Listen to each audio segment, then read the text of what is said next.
Shut up.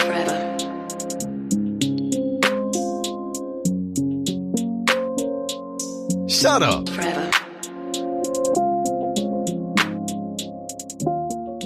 Hello, everybody, and welcome to another edition of Shut Up Forever. It's actually the second time we've done this. It's where we combine the forces of Sit Down, Shut Up, Mark Out and Pro Wrestling Forever by not including anyone from that podcast besides me from both podcasts.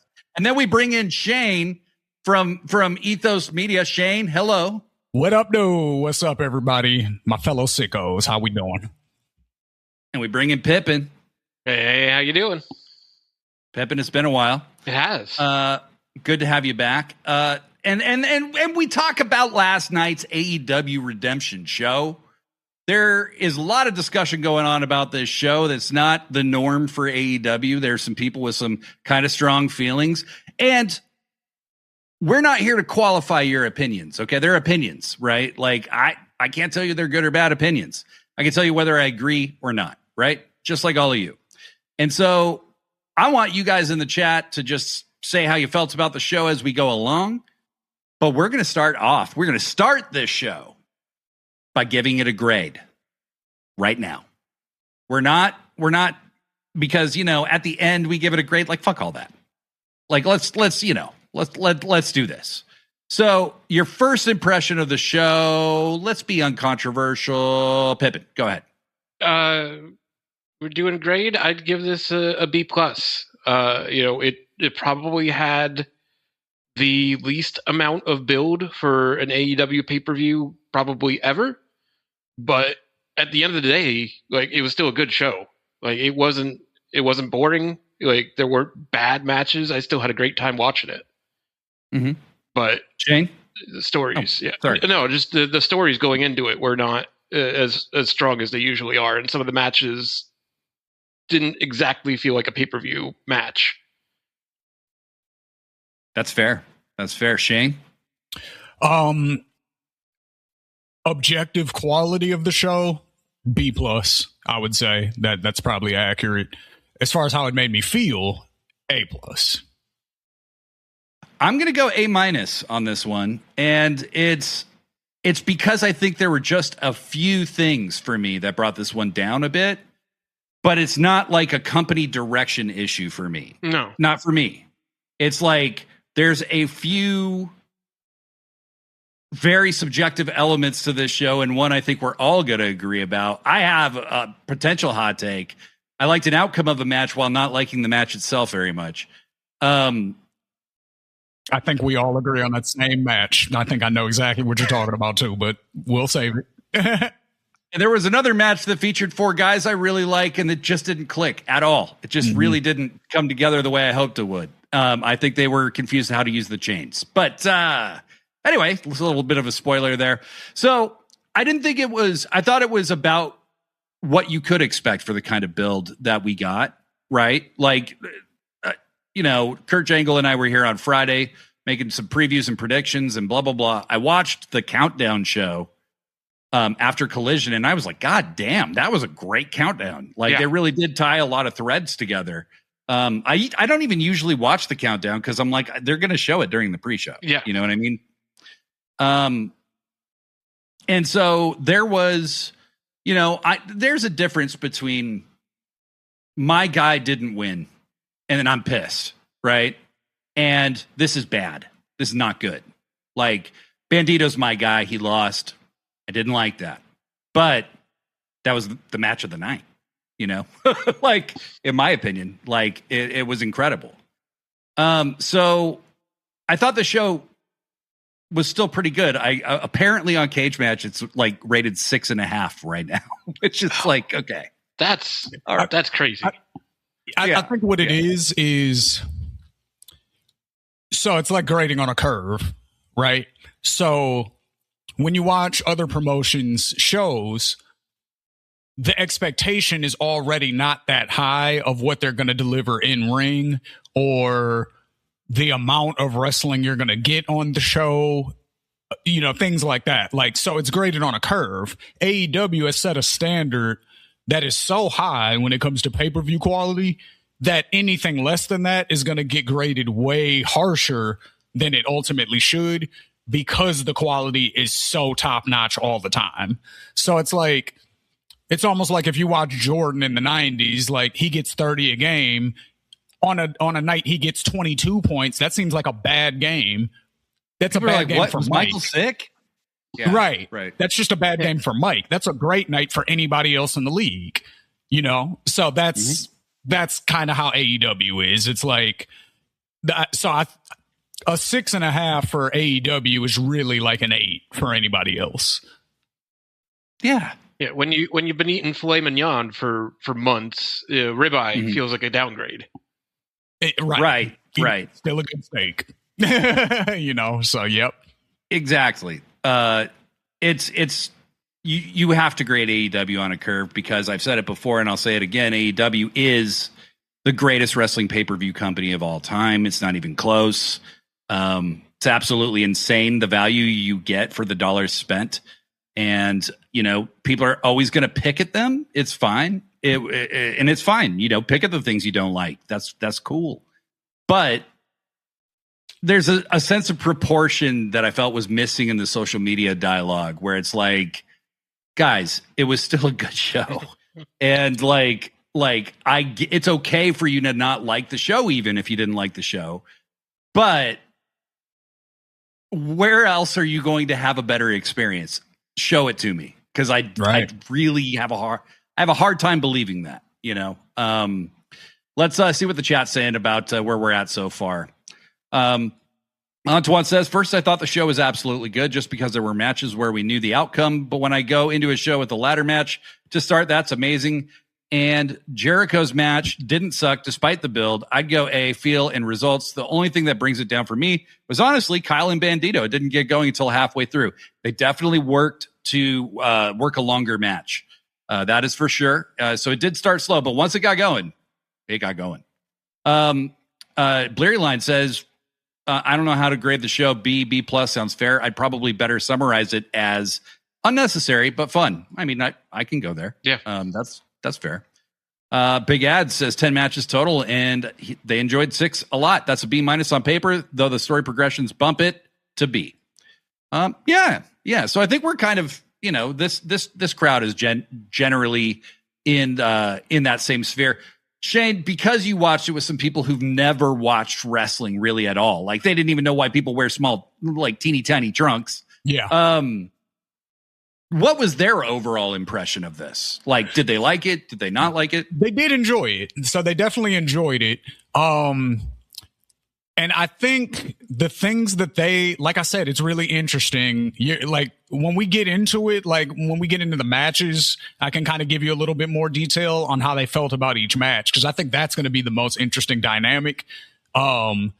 Because like it's just going to be very different than what we all thought. So, but like the main things that like because I came in during the tag match, so the Bang Bang Gang and the War Dogs. So I'm explaining the background story to them, you know, about the Bullet Club history with New Japan and all that stuff, and how they came over here, and I'm breaking all that down.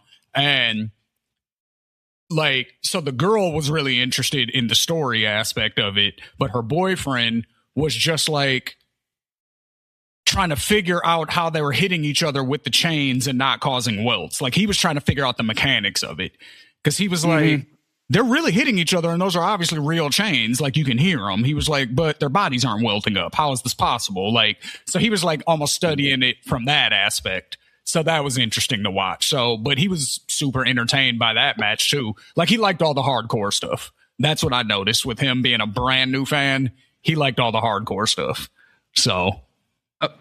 Okay, so he's there for like the spectacle. She's there more for the soap opera like aspect of it. Yeah. Okay. Yeah, so he's looking at it like it's a magic trick. How are they doing the magic trick? Almost, because it is fascinating. That's a good way to describe it. Yep. Yeah, because it's fascinating. Like I'm watching these guys, the fist is connecting, but the guy doesn't have a bruise on his face. Like, how are they not broken? He's like, because again, he comes from an MMA background. He's like, if I punch somebody like that, their jaw's broken. Like, how are they taking that many punch? Like, you know, he was that was a cool thing to try to see him figure it out. Yeah, Beef Mordos is in the chat. Beef Mordos, by the way, you were a topic of conversation between myself and Kaylee yesterday because she accidentally calls Beast Mordos Beef Mordos now because of your name. And so I thought you would be pleased to hear that. But Beef Mordos says, agree on grading on a curve. It was a great show that feels like the calm before the storm that will be all in. Yeah, I think so. And I think the ending of the show was like Titanic kind of in its evolution of a story that's been kind of playing out for quite a while now. And I'm very eager to discuss that, but that was the last match. We'll get to it. All right. So we started with a 6-way ladder match, which is just an insane way to start a pay-per-view. Sorry. Can we talk about the buy-in real quick? Oh, yeah. I'm sorry. I just skipped right past it. Hey, Bex is in the chat. Hey, Bex, what's up? Hey. Bex, what up? Our New Zealander, our favorite Kiwi. Welcome. Pippin, yes, let's talk about the buy-in real quick. I'm sorry. No. That's because I think like that might have contributed to some people's like mixed feelings on the whole pay-per-view because it was a weird start. It was a whole lot more video packages than AEW usually does for a pay-per-view. I think we got like one match that was within the bounds of the buy-in, and hardly even any segments with Renee and Mick Foley. Like it just was a very weird way to start the experience.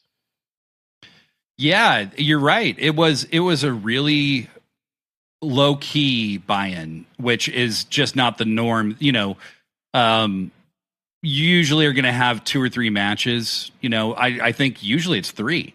You know, and a lot of times, you know, there's a title defense, and I guess the conglomeration, they were defending the trios titles. Yeah. Right?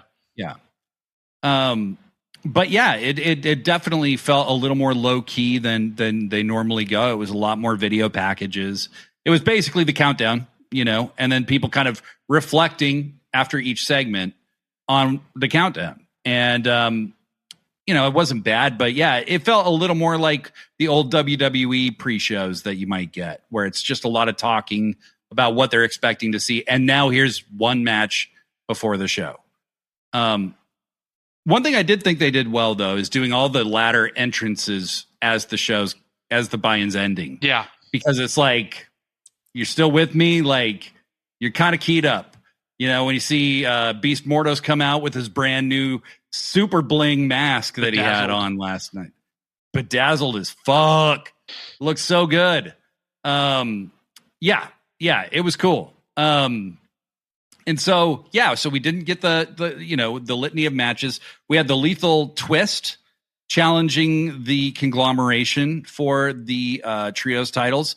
I like that all of a sudden there's kind of some momentum behind the trios division. I think that's pretty cool. I have zero faith that Tony will keep it up because he does this where he like remembers that they exist and he's like, oh yeah, we should do more with this. Then he pushes real hard on it and then he forgets. Yeah. For months at a time. I love you, TK, but this division has not been your wheelhouse. But yeah, so we've recently had the Lethal Twist challenge. We had the Castle Runners, Castle Cock, whatever you want to call them. Running the Outcocks. I don't know, the Cock Runners on Collision. And now we're having the Demand challenge for the trios titles on Wednesday, and I think they might actually win them, which would be really cool. Yes, I'm sorry, Blairy. I got that wrong. That's the Cock Runners to me. So it's nice to see that there's a bit of a division, you know, like I've always said with the trios division, hey, if you got 3 guys who don't have a lot to do, put them in the trios division, like have them like connect with 2 other singles guys who aren't really getting on TV very much, have them wrestle on a random Collision or whatever. And that can get some momentum behind them and start building them towards something. And by the time that trio splits up, they have a little more momentum again, you know, like, it's a great division for that purpose. So that was cool to see. Obviously, the conglomeration retained, and it was of course a fun match. It was always going to be a fun match. Like I have not been the lethal twist has not been like my favorite team, especially Blake Christian. Like I just haven't clicked with him yet, but he showed up in this match last night. Yep. Well, and him and Bandito had a fantastic match at the last ROH event for the title. It was a singles match, and he really impressed me then. I like this kind of quasi white boy, fuck boy thing that he's got going on. But I just, he understands what pisses people off about him. But I think he's a guy who needs to be cutting promos to like connect the dots with his character. But when he calls himself Vanilla Baby and he comes out, you just don't like this guy. No. Like you're just like, fuck you, man. I don't even know why I'm saying this, but fuck you. Yeah. So, but it's good to see Jay Lethal, wrestling. He's still so good. Mark Davis is Dunkzilla, but the truth is, if you see Jay Lethal in person, that man's got quite an ass. I mean, it's just true. He's like part Ace Austin and part Mark Davis. He's got gigantic thighs and just a massive ass. And it's all muscle, but that's why the guy can still move the way he does. His legs are very, very strong. Okay, so we're ready to move into the main show? Yeah. All right. So Shane, you said before we got rolling that you missed the first two matches. So Pippin and I will kind of run through those real quick. Yeah. We start with a 6-way ladder match. And what a ladder match it was. I don't think any of us doubted that it would be a very good match. You had Jack Perry, who was clearly kind of pushed as the odds-on favorite, right? You had Speedball Mike Bailey in his hometown. Ish. Very, very cool. Very cool. Came out with the fleur-de-lis, looking just like on fucking fire. Like this guy was so excited. I think he got the biggest, like his entrance got the biggest pop of the entire night. Yeah, I'm sure it did. I think you're right. Like this crowd was amped. They always are at the very beginning of these shows. And I think we're going to get into a reason why the crowd might have seemed quiet at other times. Pretty quick here. So, you had that. You had Nick Wayne, who there is just something different about this guy all of a sudden. Like he just Super Juniors tournaments. Yeah, the time in Japan is clearly working for him, but he does not seem like a kid anymore at all. Like this dude seems like he already had the wrestling part. You know what I mean? Of course, you can always improve, get better, blah, blah, blah. But he's put on some muscle.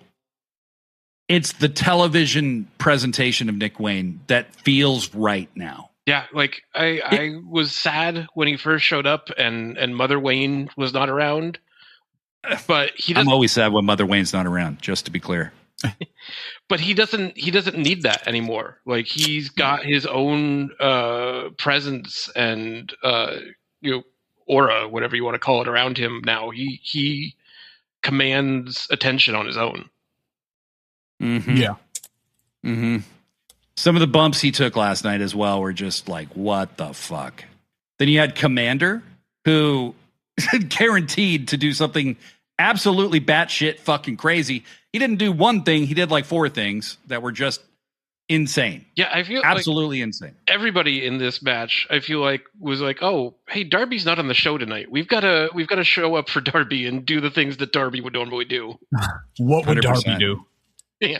What? That should be in the Jobber Underground store, like a sticker, like WWDD. Like, what would Darby do? And then don't do that. Yeah, and then don't do that. Yeah, do the opposite. Absolutely do not do that. Whatever Darby would do, don't do that. Yeah, and so then there was Beast Mordos was in the match, and I think there's one person I'm forgetting. I can't remember who the other person is. Anyway, El Clone. El Clone. Oh God, how can I forget El Clone? So fucking great. This thing that he does where he tears the mask at the eyes now, That shit freaks me out. I don't know what it is, but it added something else. It added something else to his presentation. Big Ad says, WWDD, what would Darby do? Die, probably. Yeah. Yeah. Well, he wouldn't. You will. Yeah. Yeah. Blair really likes the visor tear. It really added something to the character. I don't know what it is, but it feels like he's not quite a man. And that is the whole idea, right? These matches are impossible to describe. Really, really difficult to describe.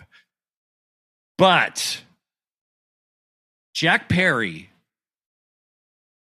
from the top of a ladder, did a destroyer on Nick Wayne onto another ladder that was the bridge position.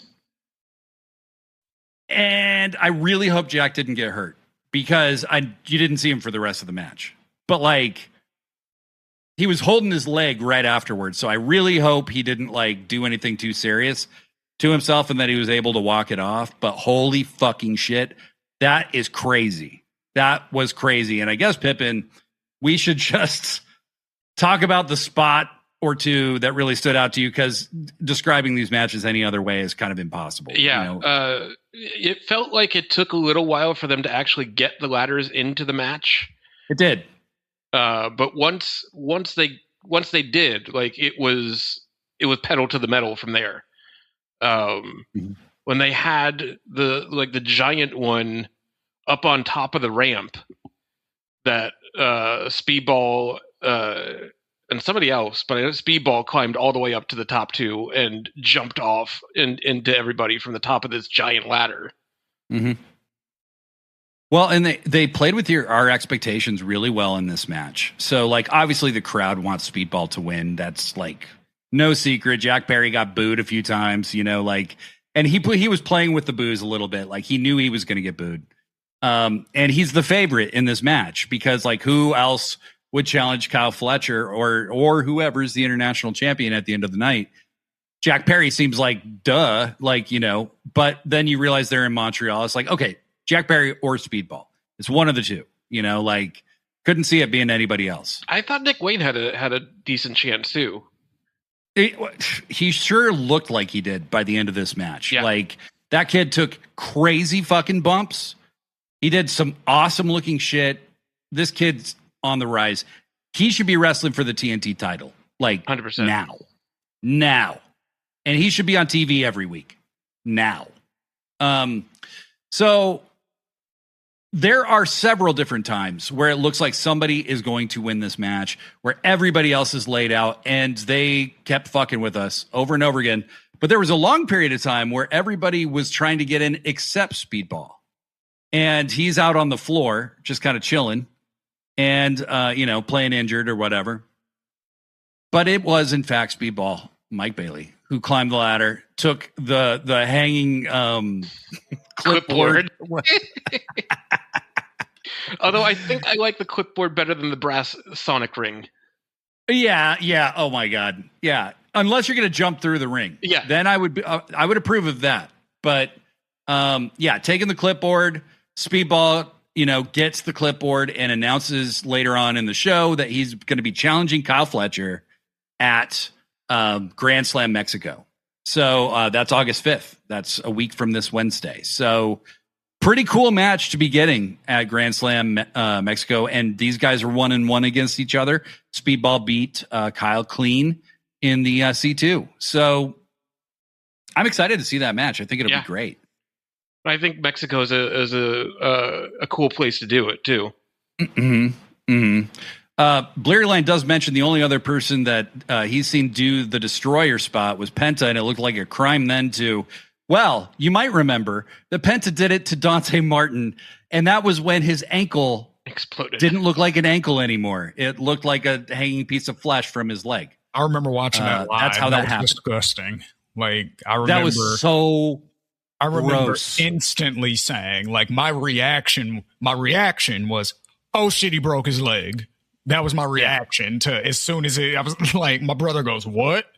And then I was like, they're going to show a replay. Like, and then they showed the replay and you could clearly see it. I was like, yep, broken. Like, yeah, his foot just dangling. One of those like Mortal Kombat slow-mo X-rays where you see just everything. Yeah. Oh, yeah. So gross. Oh my God. Yeah, that was rough. So yeah, this one didn't really connect to All In, but you need to get people excited for the next month of television. So I thought this one did that. It's a great way to start off a show. Way to like get everybody's energy up for the show. Yeah, and you give the Montreal crowd their hometown hero standing on the top of a ladder with a clipboard in his hand, that he's getting an international title shot. God, it was a really cool way to start the show. So yeah, it sets up, more to be developed for Kyle Fletcher and for Speedball.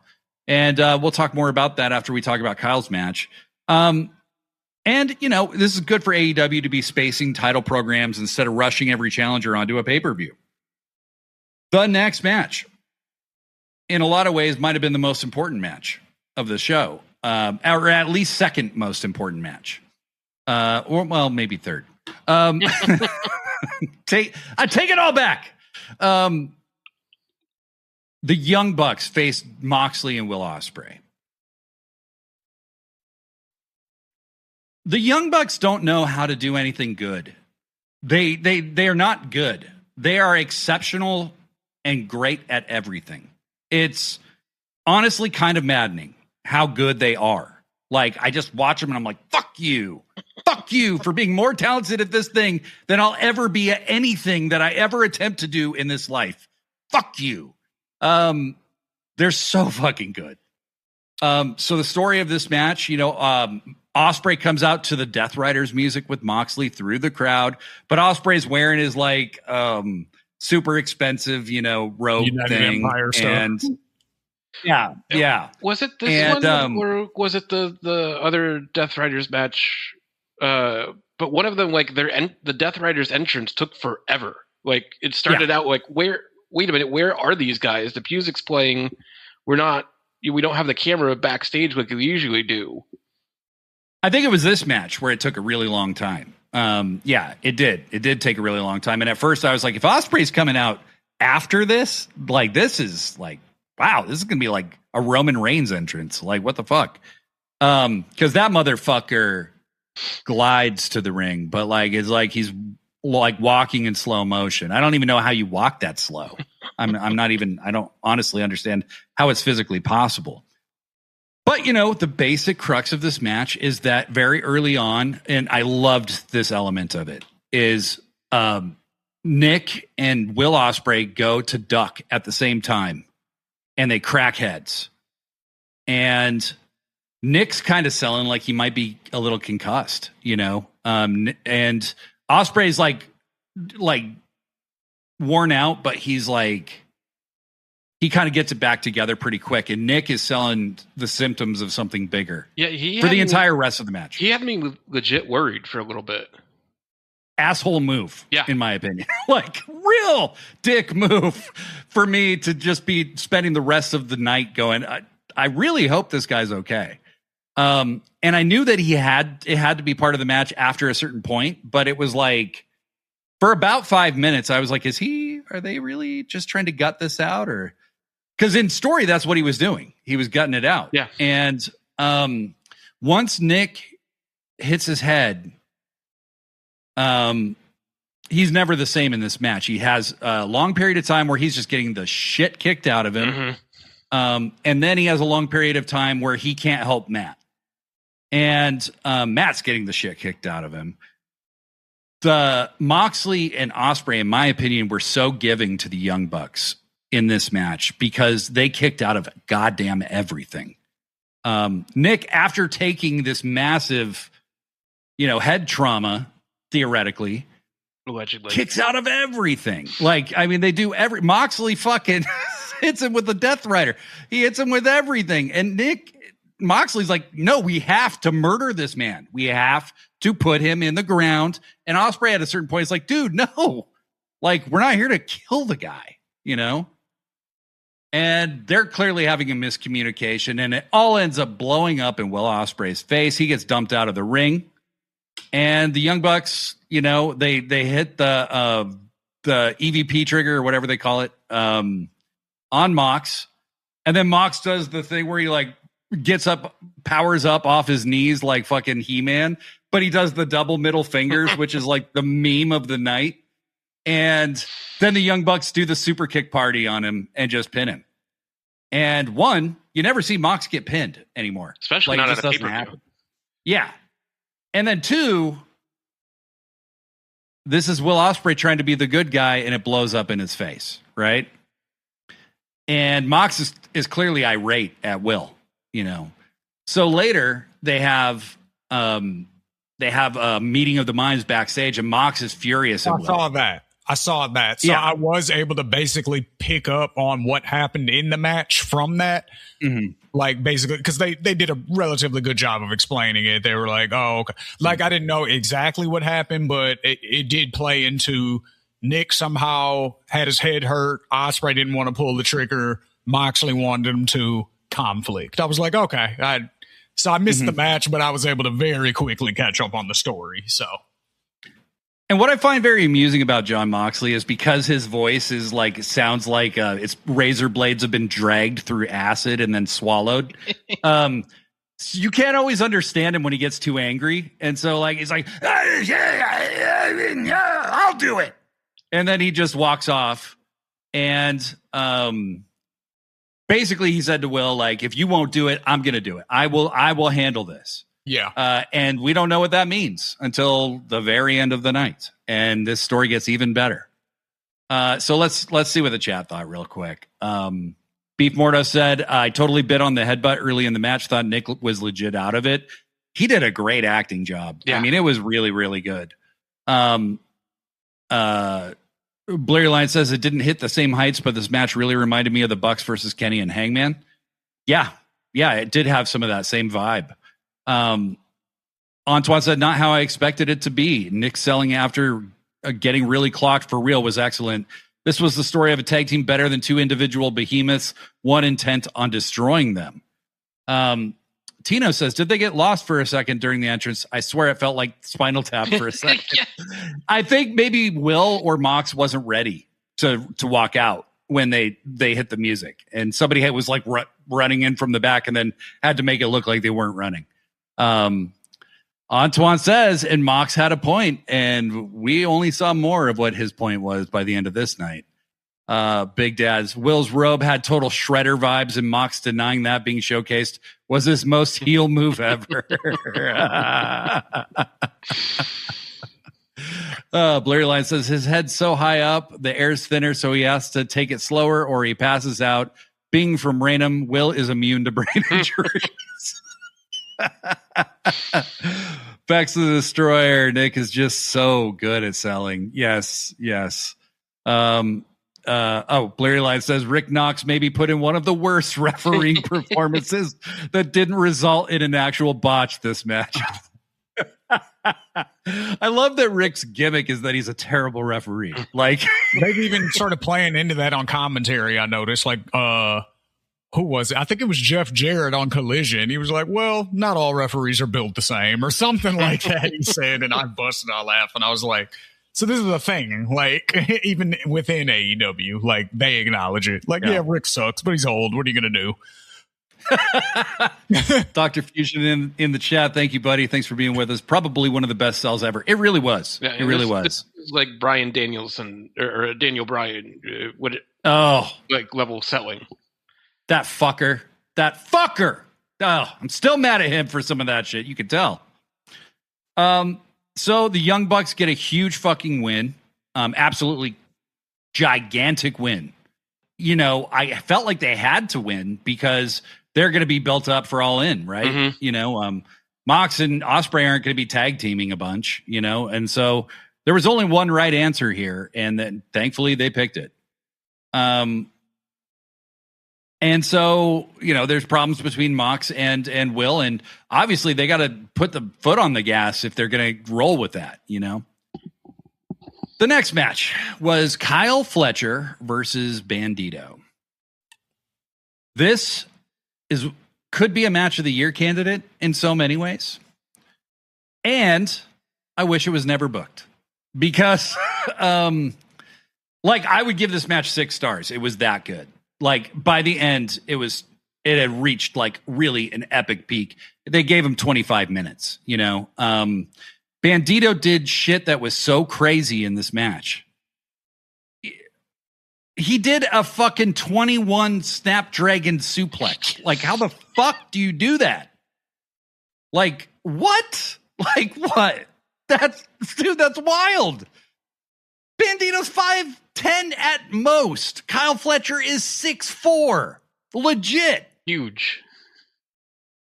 He press slammed him. Like, what?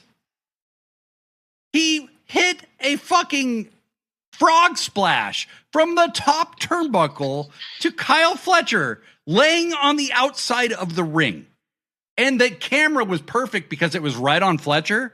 So you know how a frog splash works. The guy's toes kind of touch the mat before he actually lands. Mm-hmm. So it takes off a lot of the impact. But the way they filmed this, you couldn't see Bandito's feet, and he bounced off Fletcher. I mean, it looked god-awful.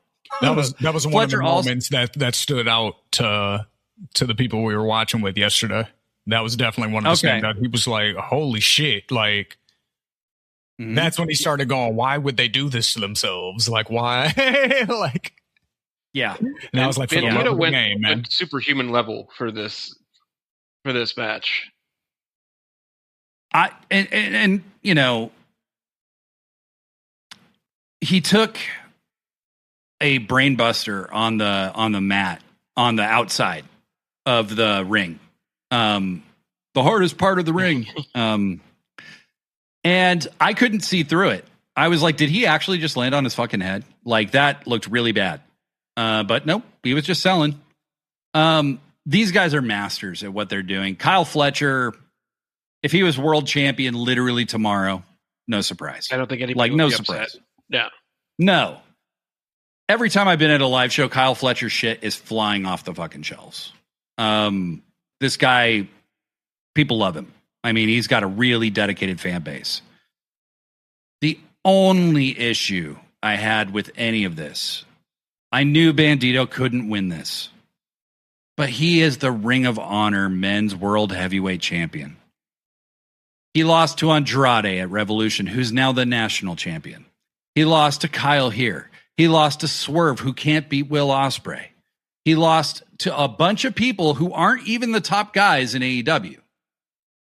So what does this make Bandito? If he is what does it make Ring of Honor, I guess, is the better question. If he can't even beat the secondary champions. And I think he hasn't been defending the Ring of Honor championship that much, right? Nope. He's not really on the show very much. I think he's always on. That's the bigger issue is that Ring of Honor, he should drop that belt if he's going to be a AEW full timer, basically. Like, which is fine, like, because we love Bandito, bring him up, like, because Ring of Honor, for the lack of, it's not a direct comparison, but it is basically their NXT. Like, basically, like, functionally, that's kind of what it is. It's for the newer people, and then for people that aren't utilized on AEW that much. It's like, well, we got stuff for you to do over here so you can keep your skills up or whatever. So, like, okay, he's kind of elevated from there. He's graduated from that, in my opinion. So bring him up full time, but just have him drop the belt to somebody. Like, you know what I mean? I knew Antoine was going to be the guy to say this. Very much believes ROH is not NXT. I don't think it's viewed as a developmental program as much, but it is so either. That's not what I meant by that. Like, I don't view it in the same as like I mean, like NXT Gold, the Black and Gold era, when it was considered a third brand and not the developmental. That's what I view ROH as. Yeah, and ROH is great. I just think you like Tony needs to make some decisions with ROH. Like, what is ROH going to be from here going forward? Is it a super indie where you like bring in people from all over the world and they wrestle, people from Stardom, people from CMLL, people from Japan, all that stuff that they've done a lot of, which I've loved, and it's been great. I think, though, that if Bandito, and this is where he's different than Athena. Athena is very rarely on AEW television, and I don't understand that at all. But she's not. If you want to see Athena, you got to go watch ROH, right? Bandito is not treated that way at all. No, he's on TV all the time. Like, he has a singles match at every pay-per-view. I know Tony Khan feels very, very highly of the work he does, you know. MJF made a point to say after they wrestled, Bandito will be a world champion in AEW, right? So I know Tony has a long-term vision that Bandito will eventually be at this elevated tier. But I worry at this point that Bandito's lost so much recently that unless you start having him rattle off some wins, you really risk damaging the perception of him, you know? Yeah, no, he definitely needs a couple wins under his belt, whether it's on pay-per-view, whether it's on ROH, weekly, where you're defending his belt. But he needs, like, he's always going to be like an insanely good wrestler, but to keep up his reputation, he's got to get some wins under his belt. He does, and to be held in why is he even getting singles titles or singles pay-per-view matches at this point? He always loses, you know. He lost to Swerve, who lost every other big match he's had this year, except for one against Kenny, you know. And Swerve's basically been a part-timer, you know. And I'm not saying anything bad about Swerve. Swerve's my dude. I love Swerve. But Bandito, to me, is the most fun person to watch in AEW in the men's side by far. Yeah.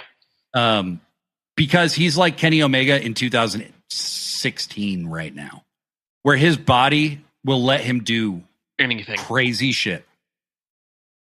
Don't do it 2 years from now. Like, it won't be the same. You only get this peak for a very short period of time. Like, you got to pull the trigger with Bandito. I'm not saying make him the world champion tomorrow, but like, edge him that direction immediately. Like, that's the gift and the curse of having such a brilliant roster, though. Yes, Bandito is phenomenal, and I agree with literally everything you just said about him. I have nothing bad to say about Bandito, but you do have a Swerve who you want to have in that title picture pretty much always. You do have a Will Ospreay who you're going to have in that title picture pretty much always. You have, an Okada who is eventually going to get in that world title picture at a certain point. You have Kyle Fletcher who inevitably is going to be in that world title picture. You have so many guys who are going to be, who should at some point become world champions, that you always are going to run that risk of waiting too long on one person to pull the trigger on somebody else. So like they might pull the trigger on Kyle Fletcher and that might leave Bandito behind because you can only have one world champion at a time. Or, throw any other names out there that we could see as being, Kevin Knight. You know what I mean? He showed yesterday, I think he belongs, you know what I mean? Not necessarily in the world title picture right now, but easily within a year, you can see that. You know what I mean? So it's like there's so many of those guys and girls, which we're going to get to, at some point. But since we're specifically speaking about the men's or genderless world title, whichever, then, yeah, you know what I mean? There's only so many people that can realistically vie for that spot at any given time. And people get older every day. So you're always going to have that risk of somebody being left behind just because there's so much talent. So it's a gift and a curse because it's like you're blessed with all this talent, but everybody can't be the top person. That's true. That's absolutely true. And you make a very good point. I think you look at the guys like Kenny and Joe and those guys, they're at the tail end, right? Like Kenny said many times, this may be his last title reign, and it might be, it might be, but look at who's behind him. What's the ceiling on a guy like Andrade? What's the ceiling on a guy like Jay White? Right? Exactly. Like, you got so many people And some of them are not going to be the world champion. Right. And for me personally, it's not really even about whether Bandito becomes the world champion. I just want him. I don't want him to be a super jobber. You know what I mean? Mm-hmm. Like, that's not right. This guy could be one of the biggest baby faces who has the most crossover appeal that is on your entire roster, whether he's ever champion. You know, he's like part Orange Cassidy with the charisma, but the wrestling ability of Kenny Omega. You know what I mean? It's like, and raw athleticism of Kenny Omega or Will, you know? One thing I noticed with TK though is he does sort of do it seems like with a lot of the people who do eventually become those main event world title contenders, he sort of does a break you down to build you up type of booking with almost all of them. Like really MJF is sort of the exception to that.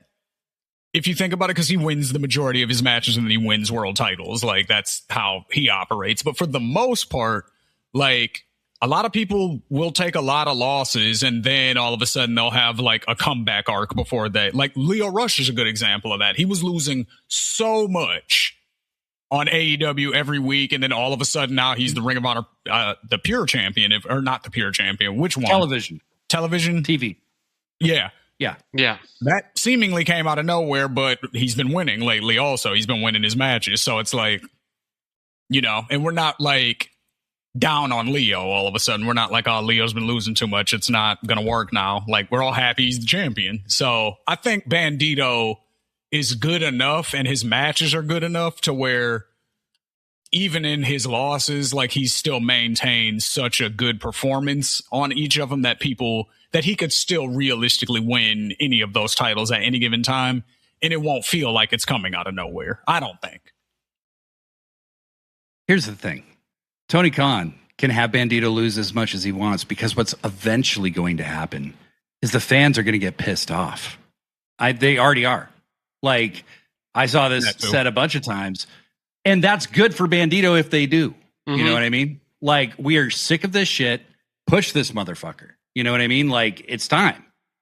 But, you know, he does have the Ring of Honor world title.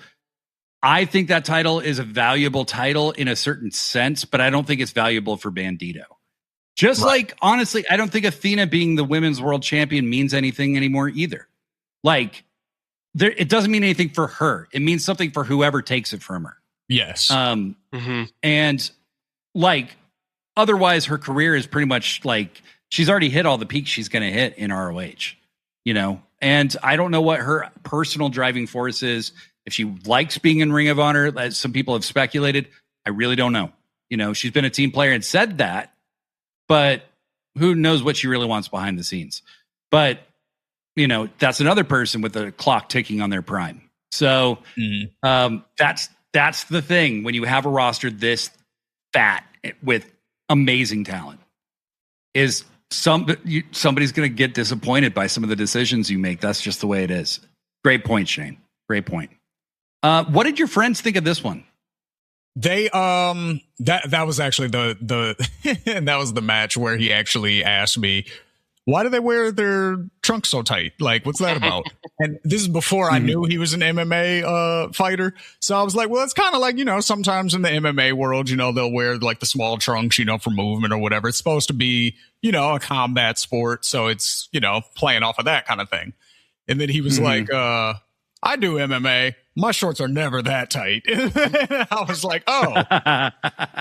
Well, also, it's because they're, and then I was like, because they're whores and they want to show off. Yeah, they're whores. Everybody. I mean, they're whores. And he was like, oh, well, yeah, that makes sense, blah, blah, blah, you know? So, but no, he enjoyed the match also. Like, again, some of those, like the frog splash spot, that was the main one where he was just like, and then I think it was a power bomb spot to the outside where Bandito had flipped over the rope and Kyle was like trying to hold on, and then Bandito eventually carried him off. He thought that was funny because he was like, so how long is that dude's crotch just going to be in his face like that? And I was like, hey man, it's wrestling, bro. Crotches are in faces. Like, also another thing about wrestling, you kind of have to accept it's a little gay and you just got to roll with it. Yeah. You say it's a little gay to people who it might bother if it's gay, but you just, if you're telling the truth, you're like, it's very, very gay. It's gay. Yeah, as fuck. Yeah, exactly. And then he was like, "Oh, okay, yeah, that makes sense too." I was like, "Yeah, oily dudes that I'm watching in tighty whities, of course. It's a little gay." But no. So he caught the power bomb spot because he thought that was weird at first, but then when the power bomb happened, he snapped out. He was like, "Oh shit!" Like, how did he just land on his back like that? And how is he alive still? And then the frog splash spot. So he was like, sort of, again, like you said, I think that was the best way to describe it was he was trying to figure out how the magician does his tricks. So whenever he saw like a crazy spot like that, he would be like, how in the fuck did they just pull that off? Like, and not kill each other. That's crazy. So yeah. So that was mainly his perspective on that match. Cause that whenever they're doing the crazy athletic shit, I told him that he would really like that match. Cause, if he liked playing as Jeff Hardy on the video games, I was like, this will be a very video gamey match. He was like, oh, okay, sweet. So, and it was. They delivered. Antoine says, but he's hurting Ring of Honor. Is starting to get talked about at the tapings. His hole is gaping that he is creating. And did Homie ever have the surgery he was supposed to have after the Hechicero match? No, he definitely didn't have any surgery. He did take some time off. Bandito doesn't book himself. Like, Tony's hurting Ring of Honor. Like, it's not like Bandito doesn't care enough to show up. It's like he's not booked. So no, I think that's what he was saying. I think he's saying Tony is hurting. Yeah. Like, but I get what you mean. Like, not having the champion there, and this has been a pattern with Eddie, with Mark Briscoe, Jericho. With a lot of Jericho, Claudio, even to a certain degree. They were still on AEW TV and not so much on the weekly ROH stuff. And I agree. I think an occasional title defense on television would do the product a lot of good. Absolutely. And Blurry Line, perhaps a controversial statement, but Tony is booking Bandito like Vince booked Ray. With the world title? With the world heavyweight title? Yeah. Yeah, that's probably a good comparison. That's kind of fair. Like, honestly, it's kind of fair. I mean, Ray got demolished a lot more than Bandito does, but Bandito's competitive at least. Like, in every match, he could win. He just doesn't. But yeah, Antoine, if we're saying Tony's hurting Ring of Honor, I mean, yeah, I think that's absolutely true. Athena not being on AEW more is criminal, Bex says. And so Bex to address that, I think Antoine actually he commented this also. If you can find it, Blade. But he said that Athena actually said that. Like, that's not speculated. That came from her directly. So yeah, there we go. So if she said it, then that's got to be what it is, right? She just wants to be on ROH. She just wants to. I mean, realistically, that's fair because then you can just live in Florida and you don't have to worry about traveling and being somewhere all the fucking time. Like, that's got to be super nerd. Like, I think about that a lot as a fan. I'm like, they travel so much. Like, holy shit, they're never home. Like, you know what I mean? So I'm like, if you could just stay in Florida full time, like, and wrestle there, that makes a lot of sense. Either way, just drop the title, though. You know what I mean? Like, if you're going to be an ROH, like, have a story without the belt. Like, what's the belt doing for Athena at this point? Like, it's not boosting her. No, I totally she can't agree. Boost it any more than she already has. You know, I mean, so Antoine wanted to know who's with him. We're with you, Antoine. We are with you, sir. Blair Line, I 100% can see the jumping from Junior's Kenny comparison. Yeah. Bandito, while he was injured, when he was out for like 18 months, put on a shitload of mass, like a shitload of muscle. Extra swole. Dr. Fusion agrees he deserves more. Beef Mortis makes an interesting point. The great thing about AEW is the guy who loses too much can get reheated in the Continental Classic. Put him in the Continental Classic and have him fucking win it. Have him win it. Owen, like either of those, like they do have things, you know, to immediately heat you back up. The Dynamite Diamond Ring, he can win one of those. Like, there's a lot of ways. So, yeah, I'm not concerned. Not yet, but I hear y'all. I do hear y'all. Yeah. Yep. All right. Love this lively ass chat. Love it. Yeah, shout out to y'all. Next match. The Dogs versus the Bang Bang Gang in a chain match. I don't think these guys knew how to have a chain match. No. So I just want to jump in real quick here, because this is going to be one of those big differences between the newbies and us.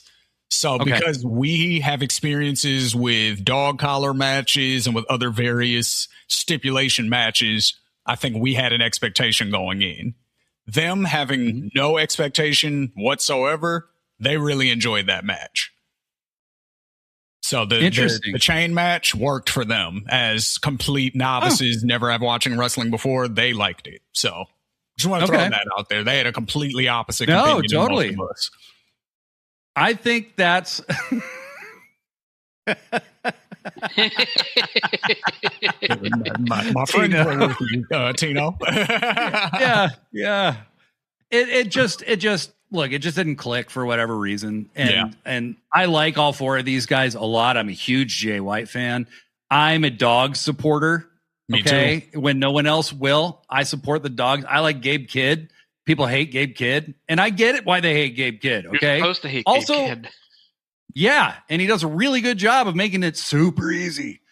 I felt like this was kind of a big stipulation to take so early in a feud. Like they haven't had a regular singles match. They haven't had a regular tag match against each other. Why are we doing chains? You know, the chains just didn't really seem that necessary to me, I guess. Like, go ahead, Pippin. Yeah.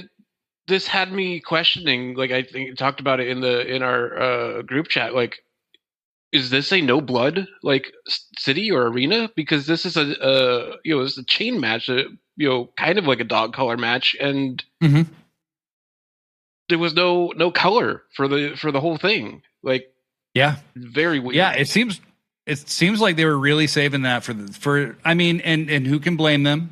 The greatest gimmick of all time, Painmaker.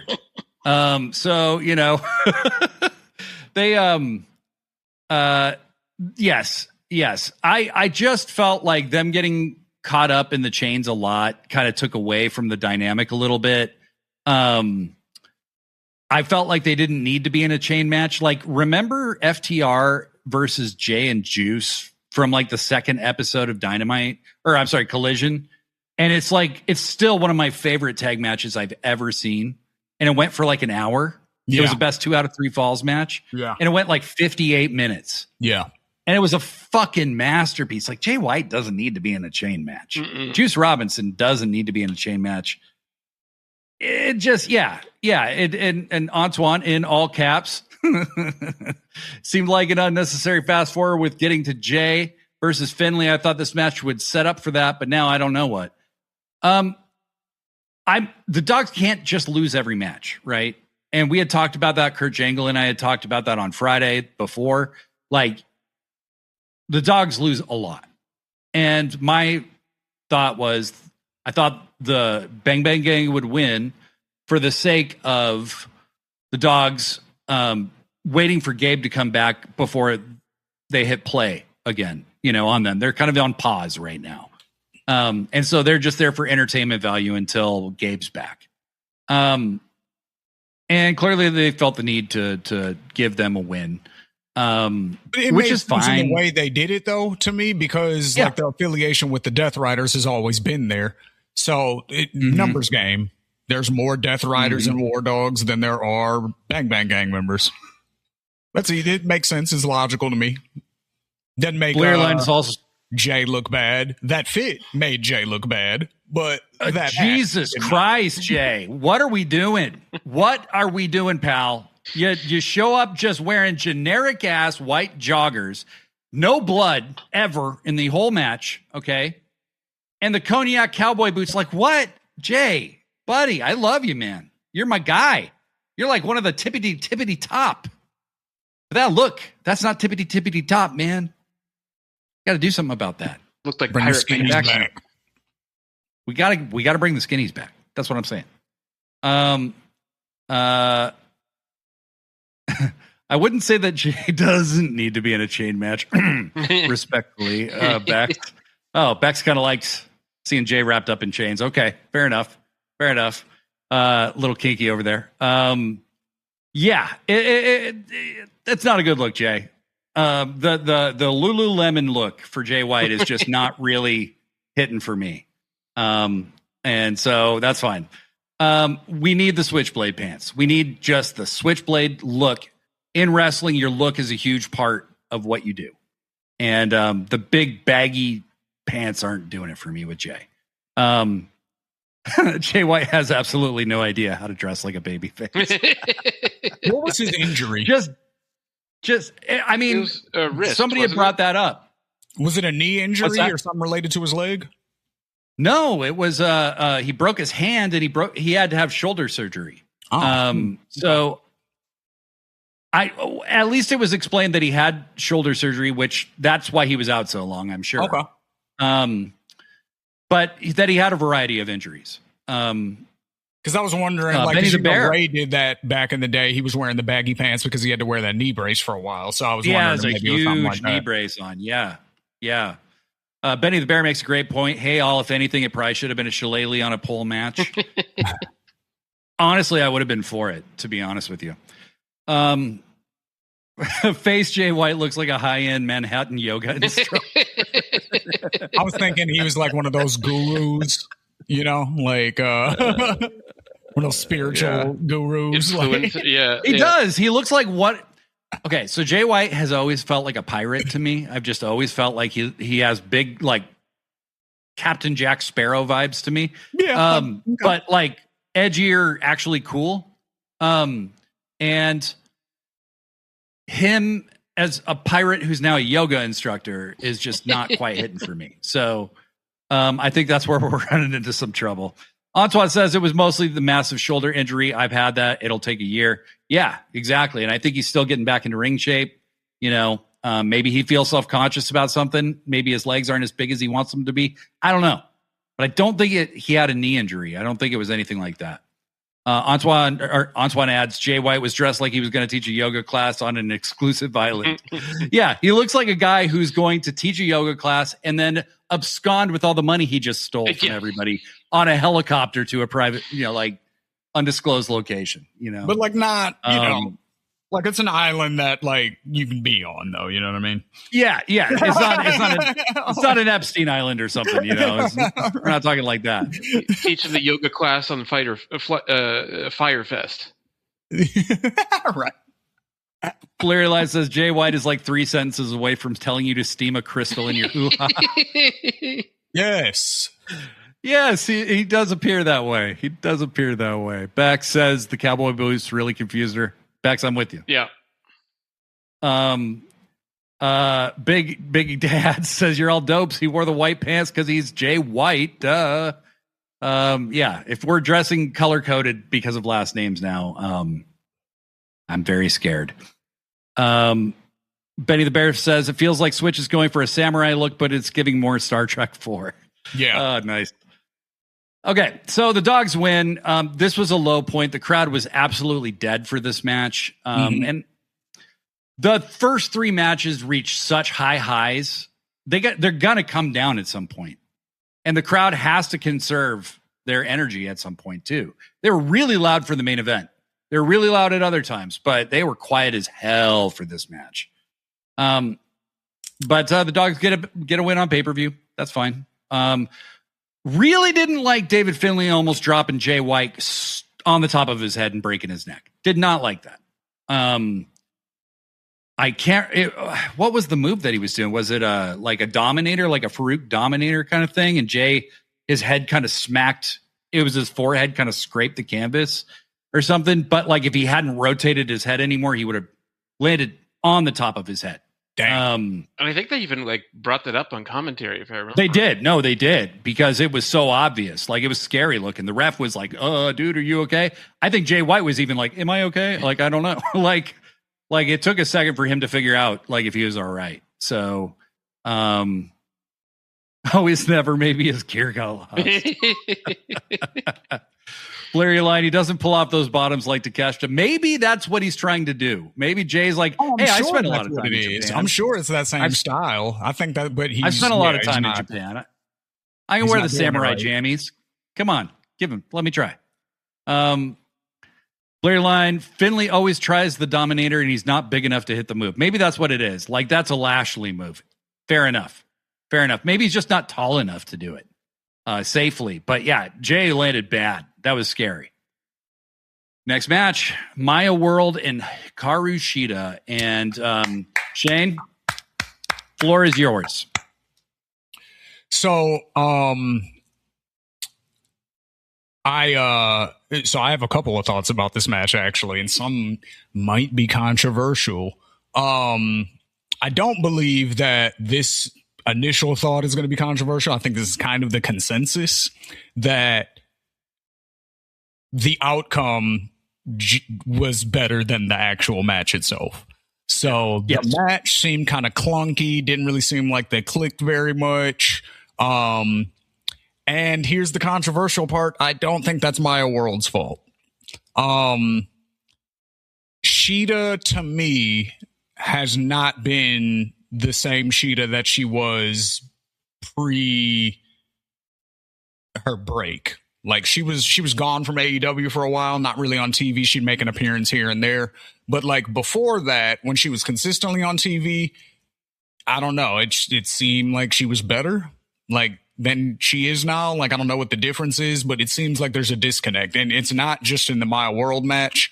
I've kind of had this feeling for a few weeks watching Shida's matches. I'm like, and I know how much our homies love Shida, so I've kind of been quiet on it, you know what I mean? But in my opinion, she hasn't been very good. So I'm just like, you know, that was part of the reason I wanted Maya World to take the belt off her, because Maya's been shining and all of her matches have been really good. So I'm like, she's match ready to carry a belt. That's number one. And then number two, just the climate of the country. Like, it feels very good to see a company that consistently books black people in a very good way. You know, it's not a fashion thing or a backlash thing because the internet has been calling the head booker racist for 2 years. Mm-hmm. And so now finally, all of a sudden, he's like, okay, let me get some black people on TV to just shut everybody up. It's not that. It's a legitimate, these are the people that, you know, are stars and the fans accept as stars. And you know what I mean? Like, and that's a different thing, especially in today's climate. It's very important. That representation is super important to me. So Maya World winning, and given her whole story, like, I was just really, really, really proud of what, you know, what her career has turned into so far, because it's all sort of an accident if you really think about it. None of this happens if Tegan Nox and Miranda Alizé don't do what they did. You know what I mean? Maybe it does some kind of other way, but I don't really see the path. So the fact that all of this sort of happened by accident is even more incredible to me. And, you know, I'm just really happy to see where she goes, you know? So, I mean, on top of Shida, just, I don't know, something seems off in her performances, at least to me. And then with Maya being on fire and her representing, I loved it. You know, even though the match wasn't great, I love the result, and I think that overpowers the match itself. So, Pippin, what about you? Yeah, I mean, I can see that with Shida. Like, I think her character work and her mic skills have greatly improved on her return. Yes, I do agree with that. Yes, but yeah, in the ring, there's something missing. It doesn't feel as on fire as it was before she left. And I don't know if it's like extended ring rust, or because she was gone for over a year. Mm-hmm. Well, and she only wrestles on TV, basically. Yeah. Know? So it's like, it takes a while to get back in shape when that's your norm, but I don't know. I hadn't felt that way about Shida personally, but because like I thought her match with Aminata was really solid. I thought her match with I think she's been trying a different style, frankly, of just being more of like contempt. Like, she has contempt for her challengers, you know, and so she's just not flashy anymore. Like, but I mean, like, even the moves themselves, like, don't even, like, when she used to do that spinning knee, it used to look impactful. Like, oh shit, she just needs somebody's jawline off. It's like now she's missing the move. She's like connected on the shoulder, and the other wrestlers like having to sell extra because she's not, it's like not as crisp either. You know what I mean? Like, I think that's what I'm more noticing. I mean, fair enough. I mean, I just, I hadn't really noticed that myself, but I mean, there's clearly some people in the chat who agree, and that's worth pointing out. Blurry says Sheeta's wrestling this character where she's like a bitter vet who's bullying the young talent. Yeah, I see that, but Antoine says this is a beautiful watershed moment. I was rooting for Sheeta as my pick, but Maya as maybe. She is so young. Sheeta carried the match with her strong style, I think, and her taking this match again. Big ad. Stoked Maya won this. She's riding high, though the short reign for Sheeta ending on a not great match was glaring. Hopefully Sheeta has more heat coming. Blurry Line says, and it feels like, I think he's talking about Sheeta, like she's kind of ragdolling her opponents, not working with them so much.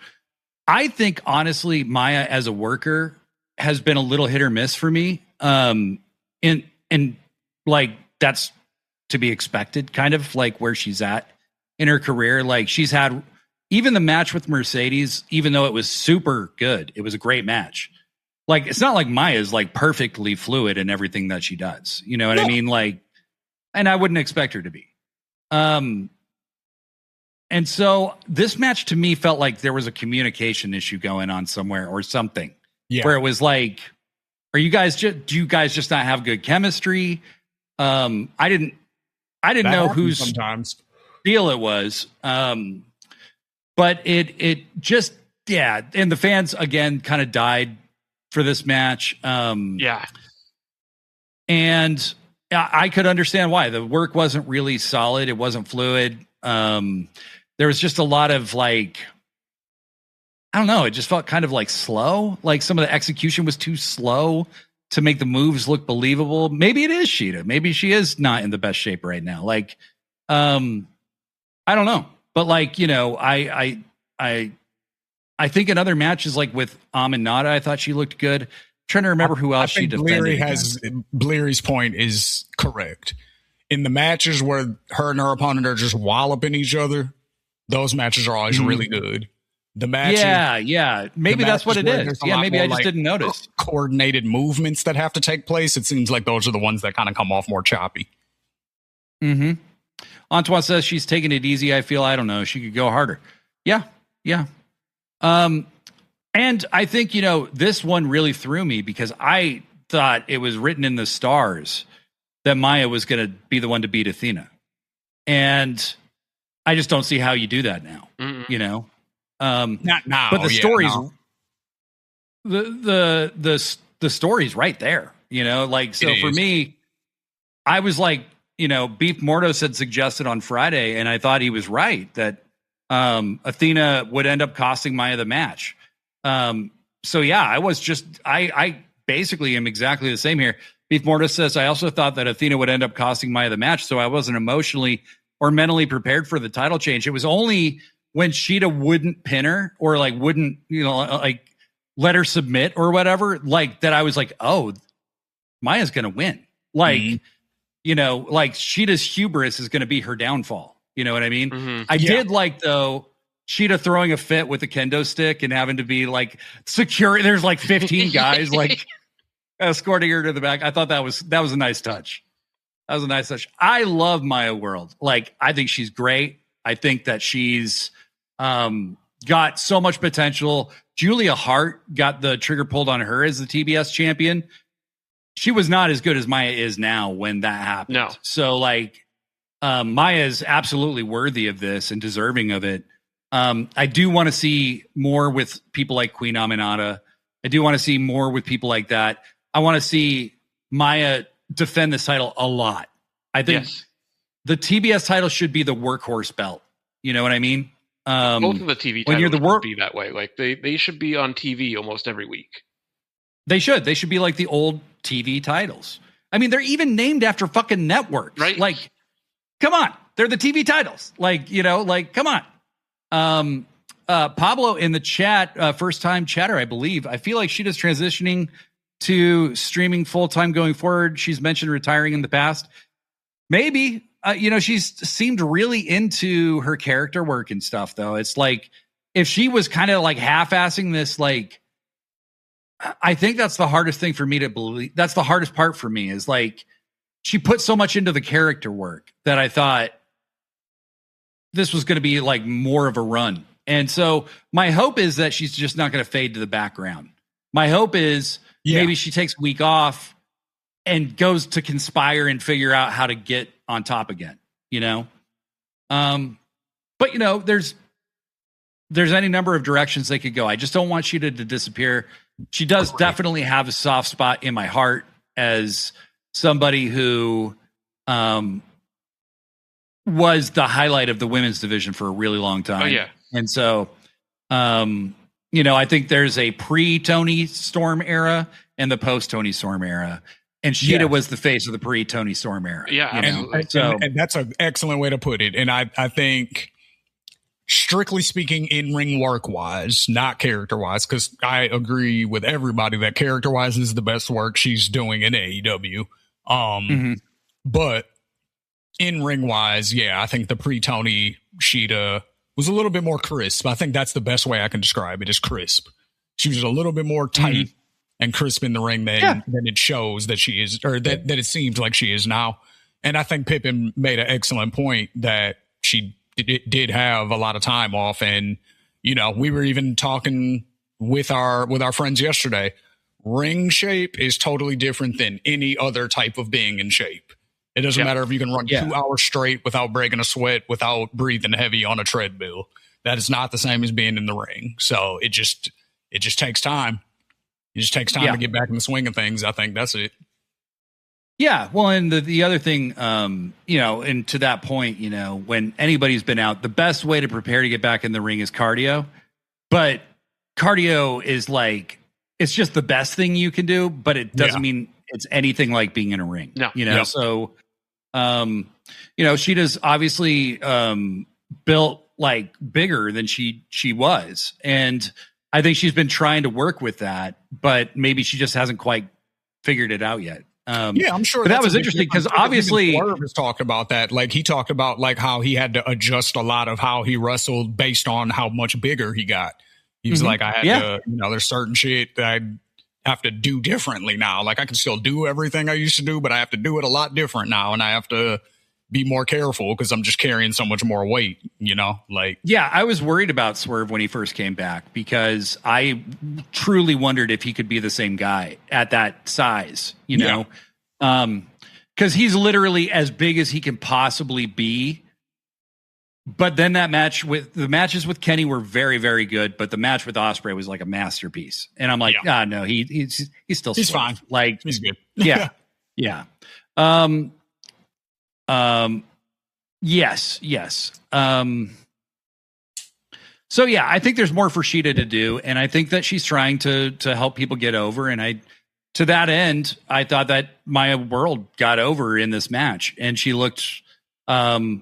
I surprised everybody, and it got a huge pop. You know, I think at the end when Sheeta started acting like too good to pin her, kind of, Maya. It became clear Maya was going to make some kind of comeback, you know? And not for nothing, like, this is the perfect time to pull the trigger on somebody specifically like Maya World, because the brother story can only happen right now because it just happened. That's very unfortunate. But if you're going to use that type of stuff for motivational purposes for the story, you have to do that now. You can't wait till next year and say, well, my brother passed last year. It's like, still condolences and everything, but it's not going to be the same impact as freshly when it happened. Like, he passed last month or something like that, or 2 months ago. So it's like, that is still very freshly in all of our minds.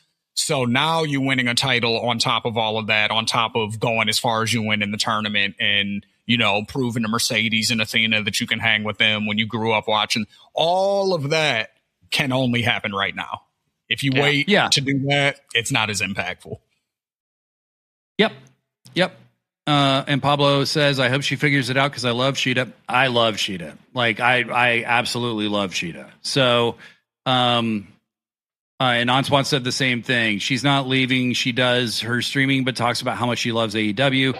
She is the ace and saved this company. I don't want her to disappear ever. She was a workhorse when they needed her to be, you know, she's champion for a year. Sheeta's good for life. We love Sheeta.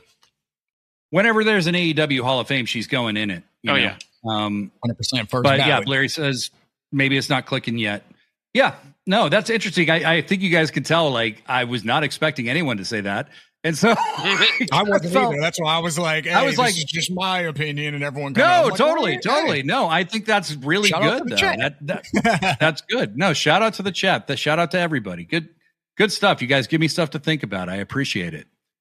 Okay. Next match was Adam Copeland and Christian Cage versus Pac and Claudio Castagnoli. And these Cope and Cage have a very WWE style of working. And I don't say that as a bad thing. It's like, it's a philosophy of doing a tag match that starts slow and involves them usually getting manhandled kind of and pushed around because they're older. You work one guy. Yep. The team takes turns and you beating him down. You isolate somebody, and then you torture that guy until he can force you to wrestle the other guy, right? Yep. For what it was, I actually thought it was a pretty solid match. And Christian is just very, very entertaining. He's so good. I just love the guy so much. Kaylee and I were talking, like, it really hit me. I had like almost like a sober stoner moment where I was like, this motherfucker is wearing a turtleneck and like camping cargo pants and wrestling boots. Like, what the fuck is even happening here? Like, how did this become the reality? And he's a baby face. Like, and the funniest part, how is my that? friend didn't even question that. They were just like, "Oh, he's wearing a turtleneck. That's cool. Short sleeve. Yeah, that's fine. Short like, they sleeve didn't even ask turtleneck. me about it. Like, it's the funniest fucking shit. It's so fucking good. Pac bumped like, okay. So Pac and Claudio, here's the thing about the Death Riders. The thing that occasionally gets on my nerves. Okay. Pac and Claudio are two of the most selfless fucking guys there are in the business because they're so good. You put them back in Japan, you put them on the indies, they're your world champion, right? They're jobbers to the stars. That's what they do. They lose mostly, right?